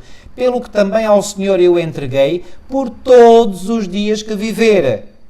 Pois ao Senhor foi pedido e ele adorou ali ao Senhor. Então o que é que a expressão para sempre significa? É uma expressão que é sinónima de todos os dias que viver. Então quando a expressão eterno ou para sempre está associada a Deus, bom, aí significa que é eterno, na duração. Quando está associado a algo mortal, que é o ser humano, aí significa que é enquanto durar. Portanto, quando temos, por exemplo, o fogo, por exemplo, que não consome ou não se apaga, temos em Jeremias capítulo 17, e já lhe dou a palavra, irmão. Jeremias capítulo 17. Não, o irmão está muito bom, é excelente aquilo que o irmão está a fazer, ótimo, está a complementar tudo. Ok, então em Jeremias no capítulo 17 e no versículo 27, Deus falando através do seu profeta Jeremias vai dizer que se o povo de Judá não se arrepender e nomeadamente não fizer uma reforma na sua observância do sábado, porque eles não estavam a respeitar o sábado, diz assim, versículo 27, mas se não me derdes ouvidos para santificares o dia de sábado e para não trazeres carga alguma quando entrares pelas portas de Jerusalém no dia de sábado, imaginem, estavam a permitir que houvesse transporte de cargas, de mercadorias no próprio sábado. Ou seja, faziam comércio ao sábado. Isto era uma clara transgressão do quarto mandamento. Então, o que é que o Senhor diz? Então, se não me derdes ouvidos para santificares o dia de sábado e continuares a fazer o que estás a fazer, então, diz assim, portanto, então acenderei fogo nas suas portas, o qual consumirá os palácios de Jerusalém e não se apagará. Eu pergunto, mas ainda há algum fogo que não se apagou na cidade de Jerusalém? Eu já estive literalmente na cidade de Jerusalém no ano 2009, não vi lá fogo nenhum. Ora bem. Então o que é que significa não se apagará? Não se apagará enquanto houver alguma coisa para consumir. Isso! É exatamente aquilo que o irmão referiu há bocadinho nessas passagens de Ellen White. É a mesma coisa, a noção é bíblica. A noção é bíblica, plenamente bíblica, fundamento bíblico sólido. Portanto, este fogo que não se apaga é um fogo que, repare, porque, por exemplo, imaginem, por exemplo, alguém que quer destruir, por exemplo, numa lixeira, aquelas lixeiras que havia antigamente, que há cada vez menos, ainda bem, a céu aberto. Como é que o lixo era consumido? Era com fogo. E aquele fogo, quer dizer, a gente passava nessas lixeiras e via sempre fumo a sair de lá. Porquê? Esse fogo não se apaga. Porquê? Porque há sempre matéria para consumir. Ora bem, isso mesmo. Agora, o que é que o Senhor está aqui a dizer? Enquanto houver matéria para consumir, enquanto houver maldade para consumir, esse fogo não vai apagar. Ele vai fazer o seu trabalho e vai fazer o seu trabalho até ao fim, até estar tudo reduzido a cinzas. E por isso é que há aquele texto de Malaquias 4.3 que diz que finalmente os ímpios se farão o quê? Cinza debaixo dos pés dos justos. Versículo 3 do capítulo 4 de Malaquias. E pisareis os ímpios porque se farão cinza debaixo das plantas dos vossos pés, naquele dia que farei, diz o Senhor dos Exércitos. Então os ímpios ficarão finalmente, podem estar a arder vários dias, etc., mas finalmente o que é que acontecerá? Todos, incluindo Satanás, como vimos naquele texto de Ezequiel 28:18, se fará cinzas. e ficará tudo reduzido a cinza. E eu pergunto, o que é que há para arder nas cinzas? Não há mais nada. Então, quando não houver nada mais para arder, então aí o fogo vai-se apagar. Então, quando a palavra eterno se refere a pessoas, tem uma duração limitada. O fogo não é eterno até fazer o trabalho que deve fazer. Exatamente. Portanto, quando se refere, aliás, a palavra eterna em hebraico é olã, e no grego, no Novo Testamento, é aion ou aionios. Isso. Não é? Quando se refere então a pessoas, está limitada à duração da vida da pessoa. Exatamente. O caso de Samuel, que a mãe o entregou para sempre, não é? Exato. Ou seja, até ao fim dos seus dias. Quando a palavra se refere a fogo, significa que o fogo não se apagará até ter consumido aquilo que está a ser consumido. Exatamente. No caso dos humanos, vai-se apagar quando os humanos tiverem sido consumidos após os tais muitos dias. Então o fogo, esse fogo que consome os ímpios, apaga-se, mas continua a ser eterno porque é um fogo que vem da própria pessoa de Deus. E além disso, existe um outro texto no Novo Testamento, que é o texto de Judas, capítulo 1, versículo 7. Aliás, só há um capítulo, versículo 7. O texto de Judas 1,7 diz que Sodoma e Gomorra foram postos para exemplo do quê? Do fogo eterno. Do fogo eterno. Portanto, lá está. Ou seja, o fogo eterno veio quando sumiu Sodoma e Gomorra. Que fogo eterno é este? É o próprio fogo de Deus, não é? Mas este fogo não está a arder. Se nós formos lá a Sodoma e Gomorra, ao sítio onde existiu, o fogo não está lá a arder. E, no entanto, diz que é um fogo eterno. Portanto, é eterno, diz que é eterno, é fogo eterno, mas apaga-se após concluir o seu trabalho. Concluiu o trabalho de queimar Sodoma e Gomorra e pronto, está feito o seu trabalho. Aliás, há um texto que também fala da destruição das cidades de Sodoma e Gomorra, que é o texto de 2 Pedro 2,6, e diz assim: e condenou à subversão as cidades de Sodoma e Gomorra, reduzindo-as a cinzas e pondo-as para exemplo aos que vivessem impiamente. Pondo-as como exemplo do fogo eterno. Exatamente, ou seja, aquilo que aconteceu com Sodoma e Gomorra é um exemplo do que vai acontecer aos que vivem impiamente. Então, quer no dizer fim dos 1000 anos, na geena de fogo, no lago de fogo e enxofre. Quer dizer que Deus irá destruir os ímpios no final do milénio da mesma forma que destruiu as cidades de Sodoma e Gomorra. Isso, excelente, fantástico. Ou seja, é isto mesmo. A destruição das cidades de Sodoma e Gomorra são uma amostra da forma como Deus irá destruir os ímpios no final dos tempos. Exatamente. É com o fogo que reduz as cinzas. As consequências são eternas. Exatamente. As consequências são eternas. Ficarão naquele estado para sempre. Morreram, consumiram, ficou reduzido a cinzas, desapareceu corpo e alma e, portanto, essa condição durará eternamente. E isso é que é uma atitude justa da parte de Deus. Pronto, fez justiça. A justiça está feita, acabou. Pronto, não. Reparem, faz algum sentido nós imaginarmos que, reparem, por causa de pecados cometidos durante uma vida tão passageira, que o castigo pudesse ser um castigo eterno? Quer dizer, seria completamente desproporcional. Quer dizer, isto só um Deus macabro sádico, é que poderia fazer... Sádico, exatamente. Um Deus sádico é que poderia fazer uma coisa destas. Isso não pode ser. Olhem, há um versículo que nos mostra que este fogo da geena ainda não existe. O fogo do inferno ainda não está a arder. As pessoas não estão a ir para lá quando morrem, se foram maus. E o versículo é Mateus 25:41, porque se analisarem bem o versículo de Mateus 25:41, o versículo diz: então dirá aos que estiverem à sua esquerda, apartai-vos de mim, malditos, para o fogo eterno preparado para o diabo e os seus anjos. Agora, o que é que Jesus diz? Dirá, está no futuro. Exatamente. Ou seja, este fogo eterno preparado para o diabo e os seus anjos, esta frase que Jesus vai dizer, dirá aos que estiverem à sua esquerda, apartai-vos de mim para o fogo eterno, este acontecimento está no futuro ainda. No futuro. Não é? Exatamente. Não está no presente. É isso mesmo. E aliás, Apocalipse capítulo 20, versículo 10 diz que o diabo que os enganava foi lançado no lago de fogo e enxofre, onde também vai estar a besta e o falso profeta. Exatamente. E serão atormentados. Portanto, nós sabemos que o diabo só irá ser lançado no lago de fogo no futuro. O diabo não está neste momento no lago de fogo. Exato, até mesmo os católicos, até mesmo os protestantes, os evangélicos, todas as igrejas cristãs, têm consciência que o diabo não está ainda no lago de fogo. Olha, era bom se estivesse por um lado, não é? Isto é um acontecimento que está no futuro ainda. Exatamente. É muito importante nós compreendermos que o inferno bíblico, que é o inferno da geena, está ainda no futuro. Exatamente. O diabo vai ser lá colocado, vão ser lá colocados os humanos, vão lá ser colocados todos os poderes terrestres que oprimiram e perseguiram o povo de Deus ao longo dos séculos. Eles vão todos para esse lado de fogo, mas ainda está no futuro, ainda não aconteceu. E há o texto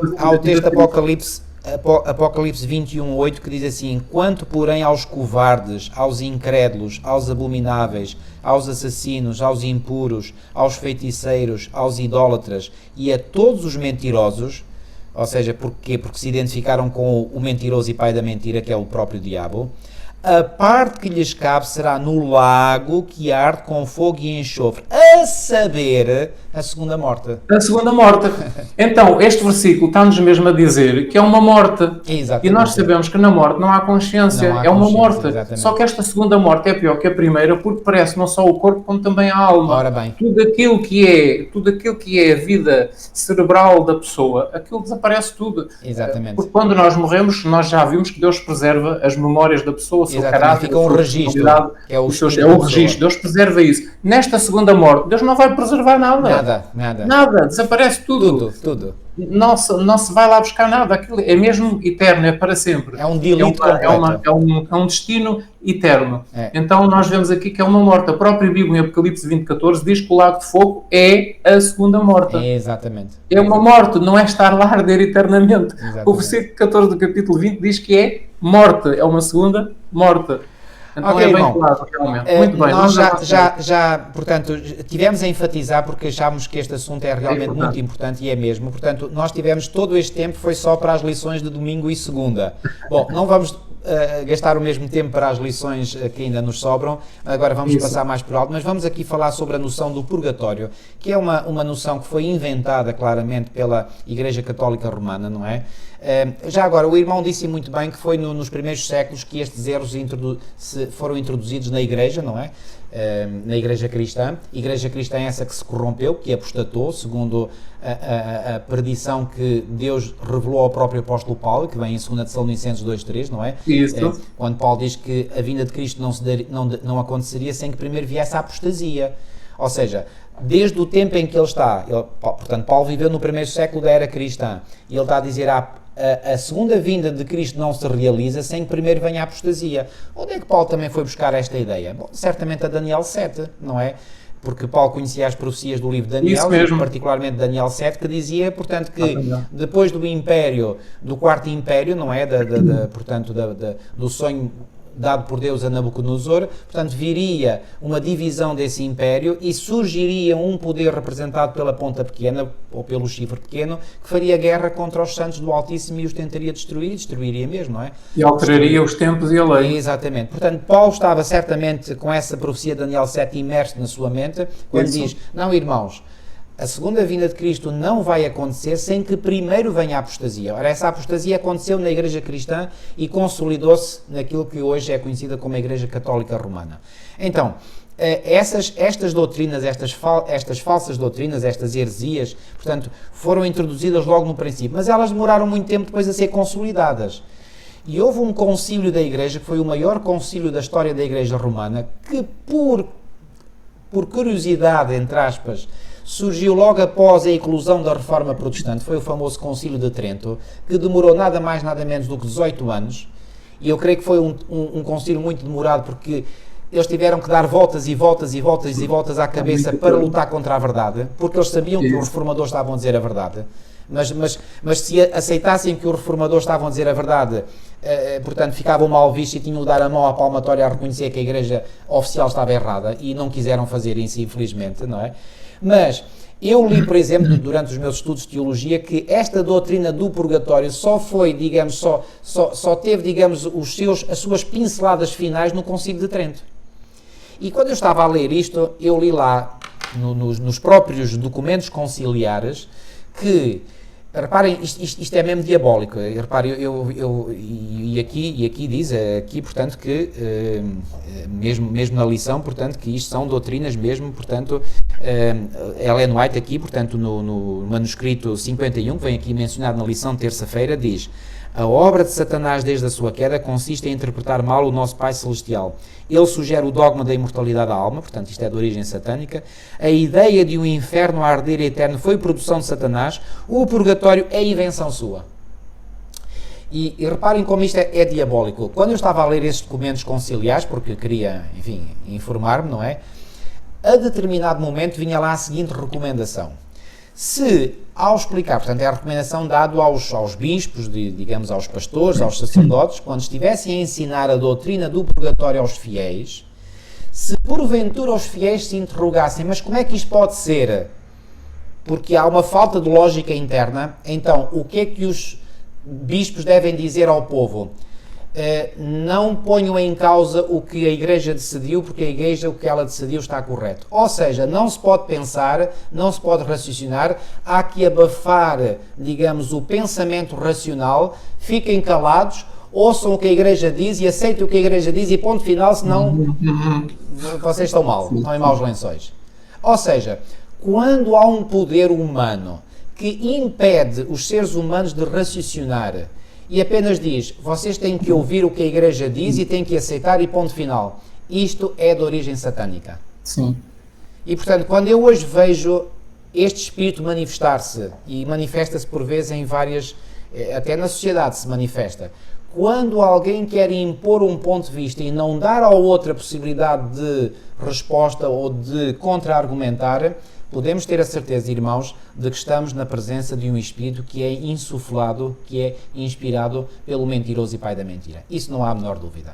Porque a Bíblia é clara em 2 de Coríntios 3,17, que onde está o Espírito do Senhor aí há liberdade. Deus dá, quando Deus diz, vem e arrazoemos, o que é que quer dizer arrazoemos? Usemos de raciocínios, vamos discutir, vamos falar, eu quero vos esclarecer, eu quero usar de argumentos lógicos para vos convencer. E mesmo que eu riposte, o Senhor tem prazer em que eu riposte, porque é na medida em que eu ponho questões que o Senhor depois vai me esclarecer melhor. Agora, quando alguém me vem dizer, não, está calado, não, isto é o espírito papal, este é o espírito do anticristo. E, portanto, este ensino do purgatório, basta ter este ensino. Foi eu que li, ninguém me contou, eu li nos documentos conciliares. Portanto, que quando alguém entre os fiéis tentasse pôr em causa ou tivesse dúvidas sobre este ensino, que a resposta fosse, apaguem as questões, a Igreja disse, a Igreja tem que ser aceita e acabou, e ponto final, parágrafo. Deus não age desta maneira. Deus quer que nós pensemos, que nós raciocinemos, que nós usemos o cérebro que Ele nos deu, a massa cinzenta que Ele nos deu para pensarmos. E eu gosto deste Deus que me dá a liberdade para eu pensar. Posso às vezes estar enganado, sim, mas o Senhor a seu tempo me vai esclarecendo, não é? E se eu quiser continuar, portanto, a ser guiado por Ele, o Senhor a seu tempo me esclarecerá. Por isso gosto muito daquela passagem do apóstolo Paulo em Filipenses 3:18, que é Filipenses 3:18, portanto, mas é Filipenses 3, deixem-me só confirmar o versículo. Portanto, Filipenses 3, não, é o versículo 15 e 16. Diz assim, todos, pois que somos perfeitos, tenhamos este sentimento, e se porventura pensais de outro modo, também isto Deus vos esclarecerá. Então repare o que é que Paulo está aqui a dizer, que é possível a crentes que são perfeitos pensar de modo diferente. Quer dizer que o pensar de modo diferente é conivente com a vivência da perfeição cristã. E agora repare o que é que Paulo diz. E se porventura pensais de outro modo, também isto Deus vos esclarecerá. Todavia andemos de acordo com o que já alcançamos. Cada um de nós precisa do seu tempo para pensar, para descobrir, para investigar. O que importa é que, como corpo de crentes, nós estamos unidos por aquilo que nos une é muito mais forte do que aquilo que nos separa, mas há espaço, segundo a palavra de Deus, para pensarmos de forma diferente. E se pensamos de forma diferente, Deus é que nos vai esclarecer. Não é nenhum ser humano que se arroja o direito de impor, digamos, um ponto de vista aos seus outros irmãos. Ninguém aqui, no mundo cristão, na igreja cristã, nenhum de nós tem legitimidade para impor, seja aquilo que for, a outro irmão. Deus é que é o nosso Senhor absoluto e, portanto, porquê é que eu estou a falar disto? Porque este ensino do purgatório é assim que ele foi, digamos, encerrado. É assim que o Concílio disse, o Concílio de Trento disse que ele deve ser ensinado. E isto, para mim, é a prova de que é um ensino satânico. É um ensino satânico. O caráter que está por trás, exatamente, é isso mesmo. E eu quero apenas mencionar aqui 4 versículos que vêm aqui mencionados na lição de terça e que mostram que este dogma é inaceitável, como diz aqui o autor e muito bem, para aqueles que creem nos ensinos bíblicos. Primeiro, os mortos permanecem a descansar inconscientes na sua sepultura. Eclesiastes 9:10, já vimos este texto muitas vezes, podemos ler mais uma vez Eclesiastes 9:10, que diz que os mortos, portanto, na sepultura não há obra, portanto, nem indústria, nem tudo ciência, nem à mão para fazer, faz-o conforme as tuas forças, porque na sepultura para onde tu vais não há obra, nem indústria, nem ciência, nem sabedoria alguma. Pronto, final, acabou tudo. Portanto, então os mortos permanecem a descansar inconscientes na sua sepultura. Segundo aspecto importante, a justiça de um ser humano caído não pode ser transferida para outro ser humano caído. Isso mesmo. Ezequiel 18, o que é que nos diz Ezequiel 18? Vamos lá ver o que é que diz Ezequiel 18. Lá Ezequiel 18, versículo 20. Versículo 20, exatamente. Diz assim: a alma que tocar essa morrerá. O filho não levará a maldade do pai, nem o pai levará a maldade do filho. A justiça do justo ficará sobre ele e a impiedade do ímpio cairá sobre ele. Não há esta... Porquê é que nós dizemos isto? Porque segundo a doutrina do purgatório, as pessoas, os sofrimentos das pessoas que estão no purgatório podem ser reduzidos por orações dos familiares e amigos que estão vivos, pelas esmolas dos familiares e amigos que estão vivos e por obras de penitência dos familiares e amigos que estão vivos. Penitências, esmolas e orações dos vivos fazem com que a pessoa saia rapidamente do purgatório para o céu. Ora, isto é exatamente contrário ao versículo que o irmão leu. Exatamente. Portanto, é falso. Outra noção falsa. Portanto, aliás, vou começar pela noção verdadeira. O nosso único mediador é Jesus Cristo. 1 Timóteo 2,5. O que é que diz este texto inspirado, escrito pelo apóstolo Paulo? Que nós temos apenas há um só Deus, não é? E mais... portanto, e um só mediador. E um só mediador, exatamente. Portanto, é Jesus. Que é Jesus, exatamente. Está lá escrito no versículo 5. Está lá escrito, portanto, versículo 5, eu leio, porque há um só Deus e um só mediador entre Deus e os homens, Jesus Cristo, homem. Jesus Cristo, homem. E eu acho interessante que esta mediação que Paulo fala aqui não é a mediação do homem junto de Deus. Não, é de Deus junto do homem. Porque aquilo que demora mais a... Não é Deus que tem que ser convencido para nos aceitar. O homem é que tem que ser convencido para aceitar a Deus. Porque a rebelião está do lado do homem, não está do lado de Deus. Os maus sentimentos estão do lado do ser humano, não estão do lado de Deus. Então quem precisa ser mediado é o ser humano, não é Deus. Esta noção, porque diz aqui, mediador entre Deus e os homens. Ou seja, o que é que Jesus Cristo... Jesus Cristo vem da parte de Deus para reconciliar o mundo consigo mesmo e com Deus. Mesmo. Ele vai fazer a ponte. Exatamente. Portanto, é uma noção completamente oposta à teologia popular, porque na teologia popular diz que nós temos que ir junto de Deus, fazer mediação junto de Deus para aplacar a ira de Deus. Não, a ira de Deus não precisa ser aplacada porque Deus não tem ira nenhuma.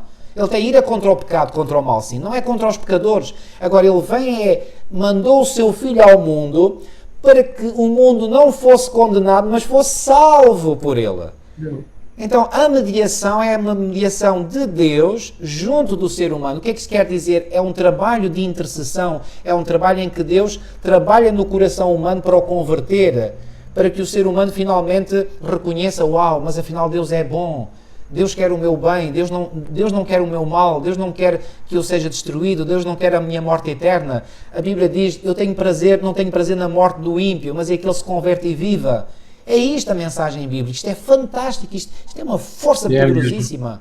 Então essa noção, portanto, que é necessário, portanto, o intercessor junto de Deus, Maria e os santos, isso é falso, isso é tudo falso. Há só um mediador que é Cristo. Há só um mediador que é Cristo. E finalmente a quarta noção, de que a morte é seguida pelo juízo final, sem uma segunda possibilidade de arrependimento das ciladas desta vida. Em Hebreus 9:27, o que é que Paulo diz em Hebreus 9:27? Diz uma coisa muito importante. Ele diz, portanto, que aos seres humanos, eu vou ler, portanto, Hebreus 9:27, que diz assim, e como aos homens está ordenado morrerem uma vez, vindo depois disso o quê? Depois da morte, o juízo.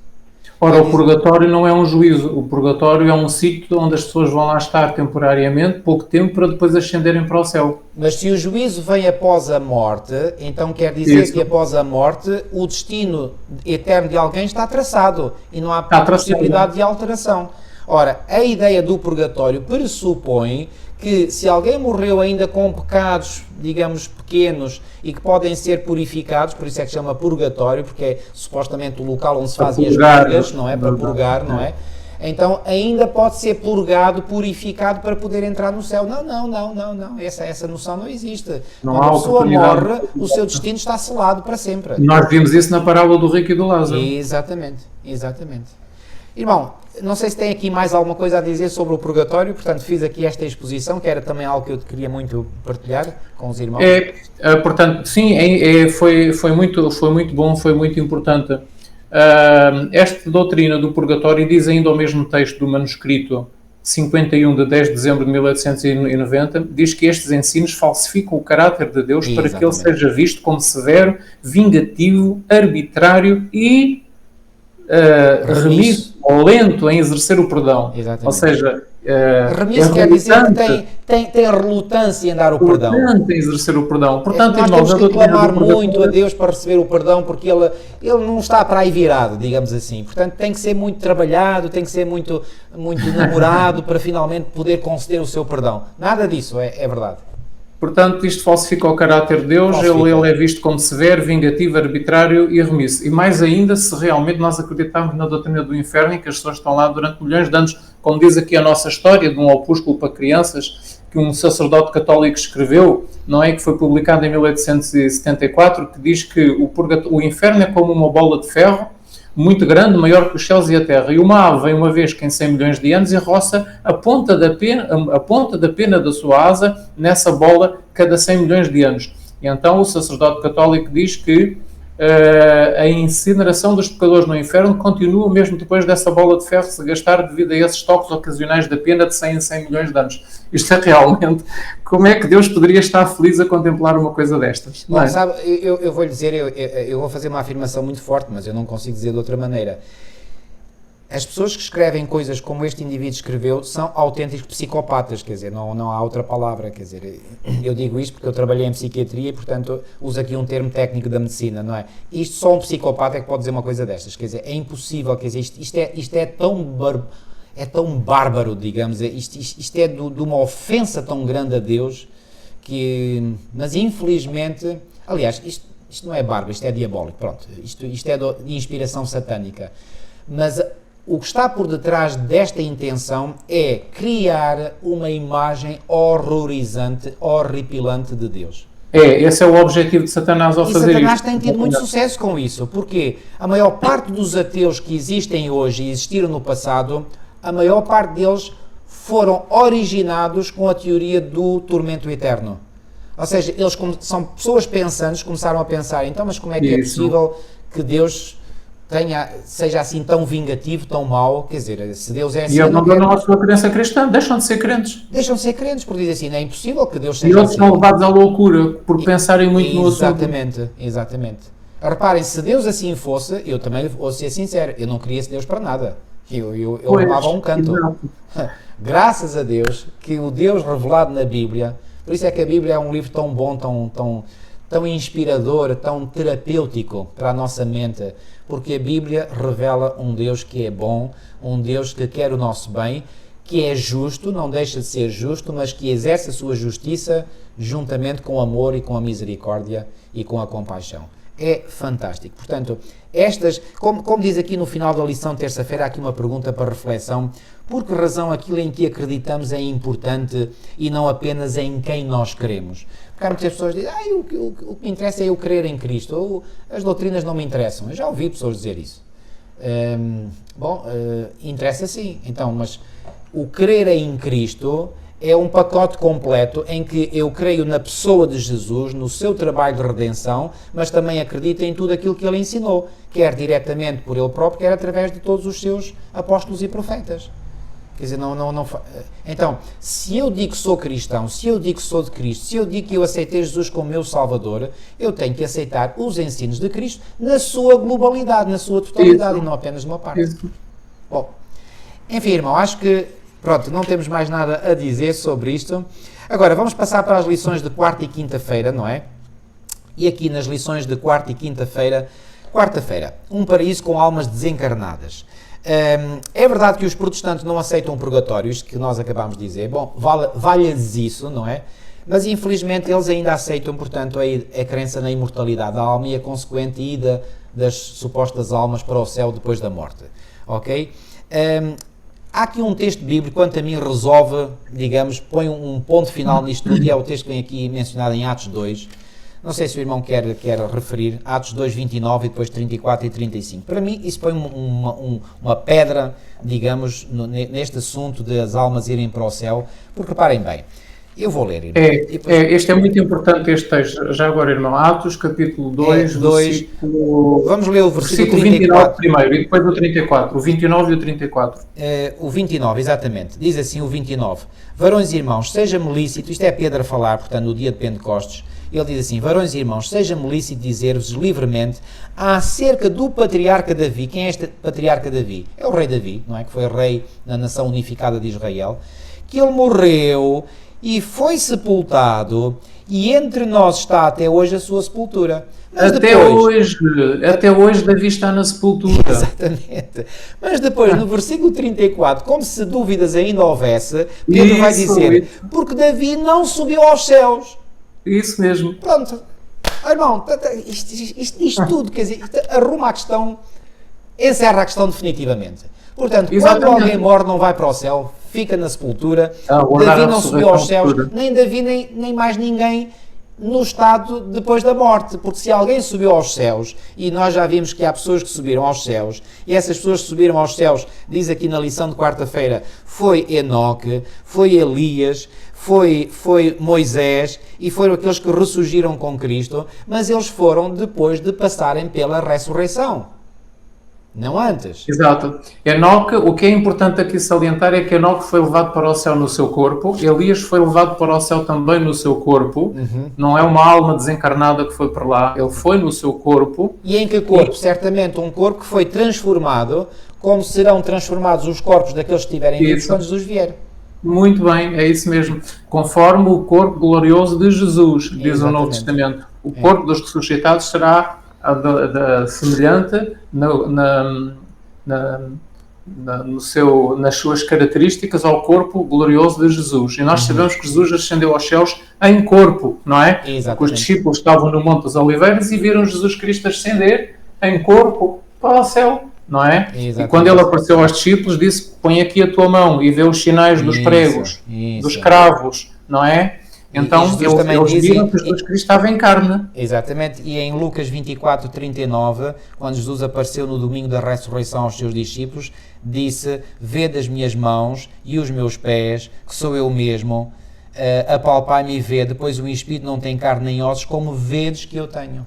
Ora bem, portanto, essas menções à carne e aos sinais dos cravos na mão, e ao apalpar, ao pôr a mão e tocar, e o facto do corpo de Jesus não ter ficado na sepultura, senão, se ele ressuscitou, se Cristo foi para o céu em alma e em espírito, então o corpo tinha que estar na sepultura, lá, não é? E as mulheres que foram ao sepulcro domingo de manhã viam lá o corpo não estava lá, o corpo ressuscitou, e foi com esse corpo que Jesus ascendeu para o céu, não é? Mas já passando por um processo de transformação, é uma carne diferente, é uma carne com características diferentes. Exatamente. Foi para o céu, porque o apóstolo Paulo diz, uma é a carne dos peixes, outra é a carne das aves, uns são corpos celestiais, outros são corpos terrestres. Portanto, há carne, mas a carne é diferente. O próprio Satanás, o próprio Lúcifer tem carne. Exatamente. Numa das visões que Ellen White teve do Lúcifer, Deus mostrou-lhe como é que ele é atualmente, e Ellen White em visão diz que a carne pendia-lhe da face.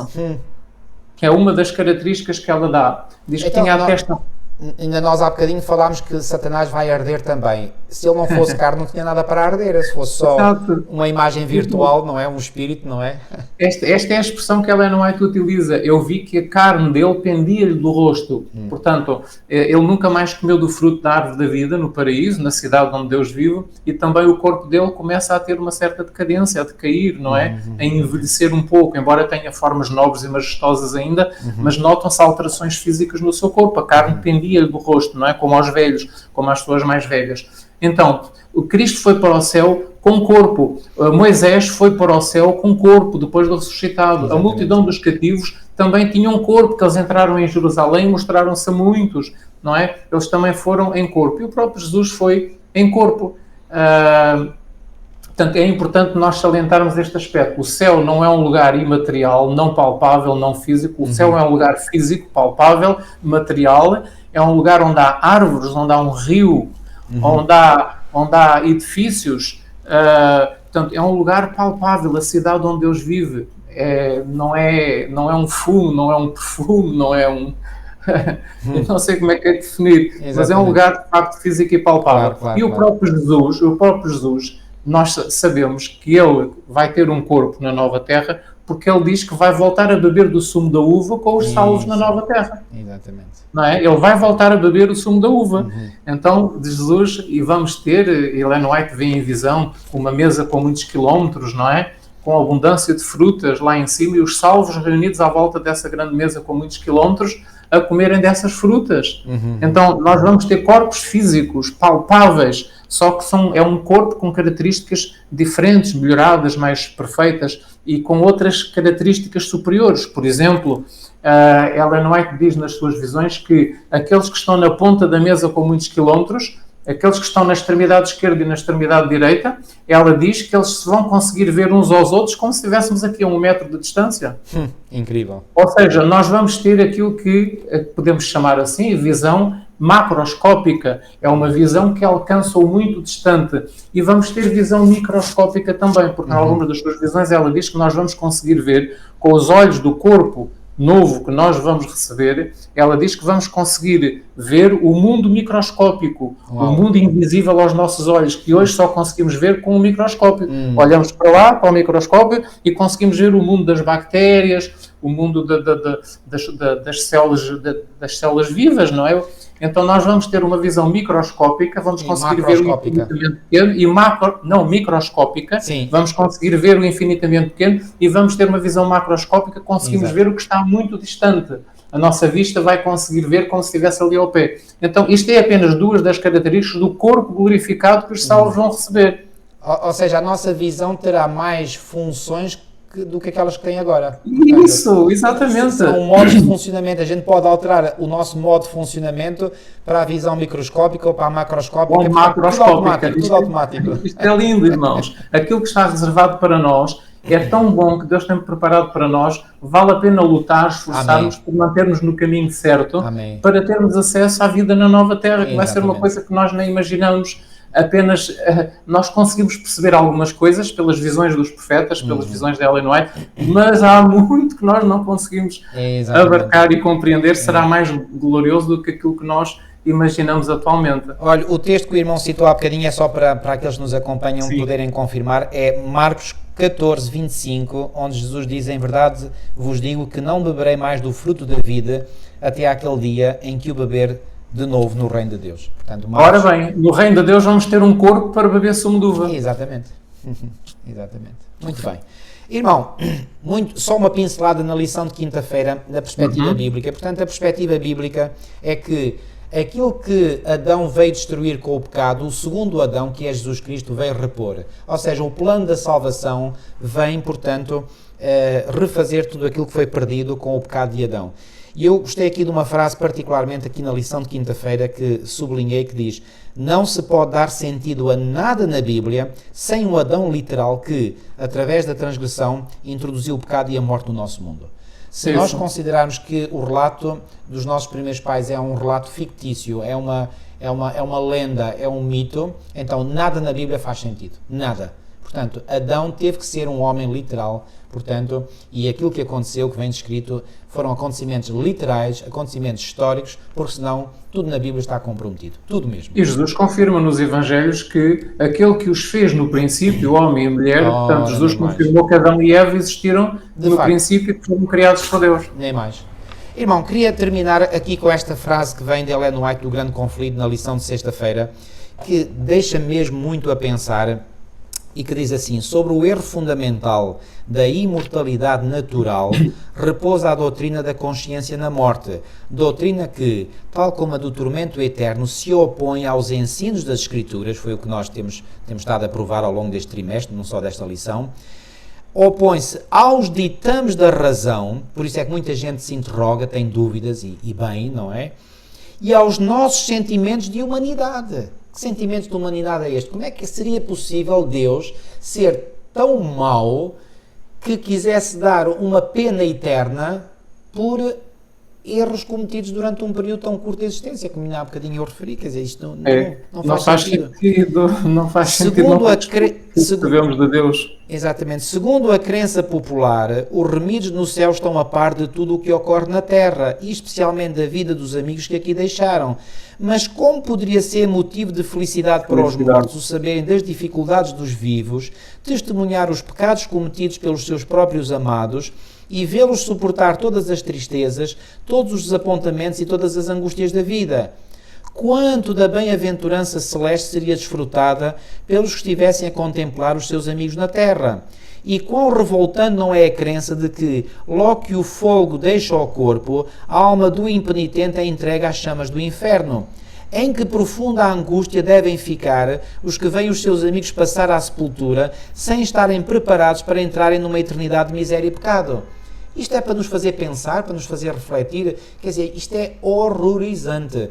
Quer dizer, quem acredita nisto vive no autêntico inferno. Esse é que é um inferno quase real, não é? É horrível, realmente. É mesmo realmente horrível. Graças a Deus que pela luz que vem da sua verdade, da sua palavra, nós podemos saber a verdade da realidade, como ela é, como ela será, e esse conhecimento da verdade nos dá tranquilidade, nos dá paz, nos dá segurança, nos dá calma, tranquilidade. Quão bom é o saber que o meu pai, que eu perdi quando tinha 16 anos, está a descansar, não está a sofrer.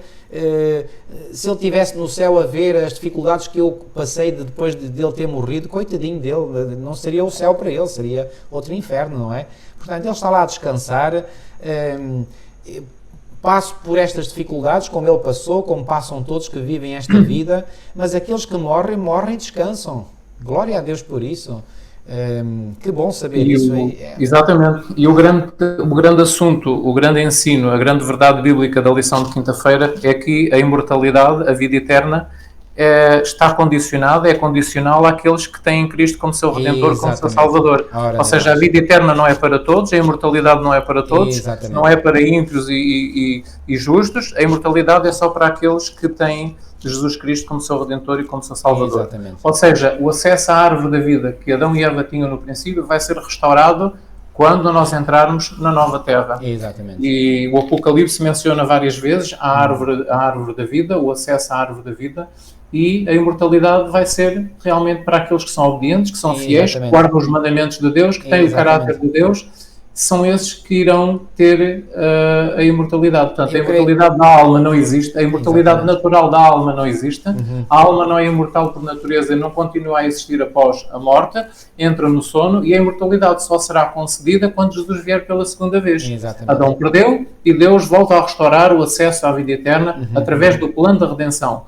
Jesus nos elegeu para nós termos novamente o acesso à vida eterna pelo tempo de graça, de oportunidade que Ele nos concedeu até à sua segunda vinda. E ao que vencer, diz Apocalipse 2,7, ao que vencer, dar-lhe a comer da árvore da vida que está no meio do paraíso de Deus. Exatamente. Não é? E Apocalipse 22,2 diz que a árvore produz 12 frutos, não é? E que as folhas são para a saúde das nações. Exatamente. E Apocalipse 22,14 diz que aqueles que guardam os mandamentos de Deus e que lavam as suas vestes no sangue do Cordeiro vão ter direito à árvore da vida. Exatamente. Não é?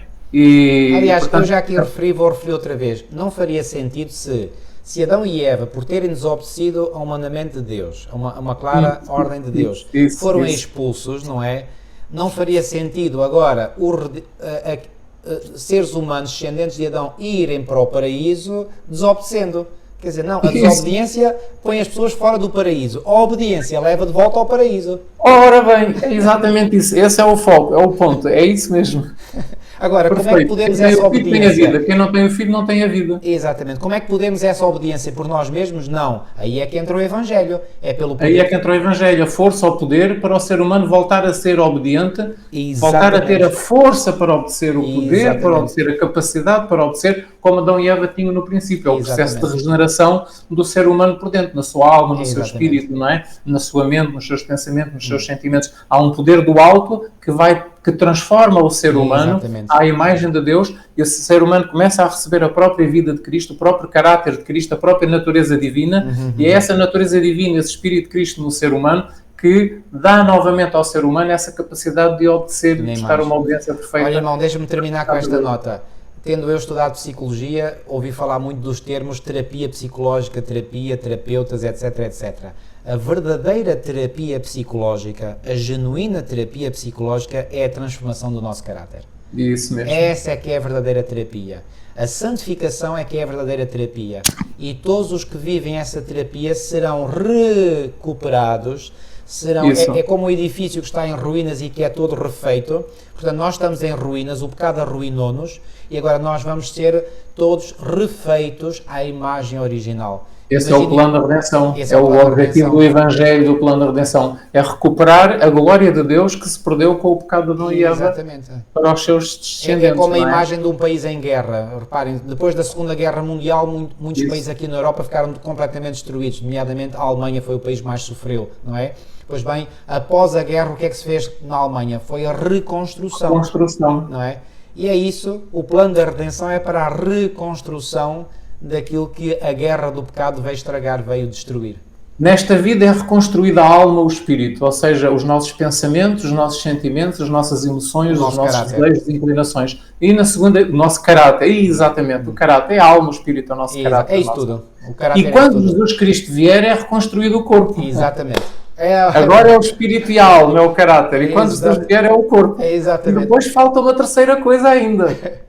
Que é a nova terra, é o ambiente que existia no início. Exatamente, que será após o milénio. Espírito, agora, o corpo quando Jesus vier, e depois a seguir falta dar novamente o ambiente perfeito que existia no princípio quando Deus fez Adão e Eva. Olha, a primeira vinda de Cristo abriu o caminho para a reconstrução da alma e do espírito. A segunda vinda permitirá a reconstrução do corpo. E a terceira vinda, como falámos, permitirá a reconstrução do meio ambiente. Maravilhoso, é isso mesmo, irmão. Enfim, creio que terminamos com chave de ouro. Louvado seja Deus por isso, pela sua revelação. Vamos terminar com uma oração, tá bom, irmão? Nosso querido e amado Pai que estás nos céus, muito e muito obrigado, Senhor, pela tua revelação, pela tua palavra que continua a ser, como sempre foi e sempre será, uma lâmpada para os nossos pés e uma luz para o nosso caminho. Ó Senhor, muito obrigado, Senhor, porque estas verdades enchem o nosso coração, preenchem por completo a nossa alma. Enchem-nos realmente, Senhor, satisfazem todas as nossas necessidades psicológicas, espirituais, emocionais. Ó Senhor, louvado sejas. Quão bom, Senhor, é nós conhecermos-te a Ti, conhecermos a Tua Palavra, conhecermos estas verdades. Senhor, muito obrigado porque Tu estás empenhadíssimo nesse processo de redenção, nesse processo de restauração completa.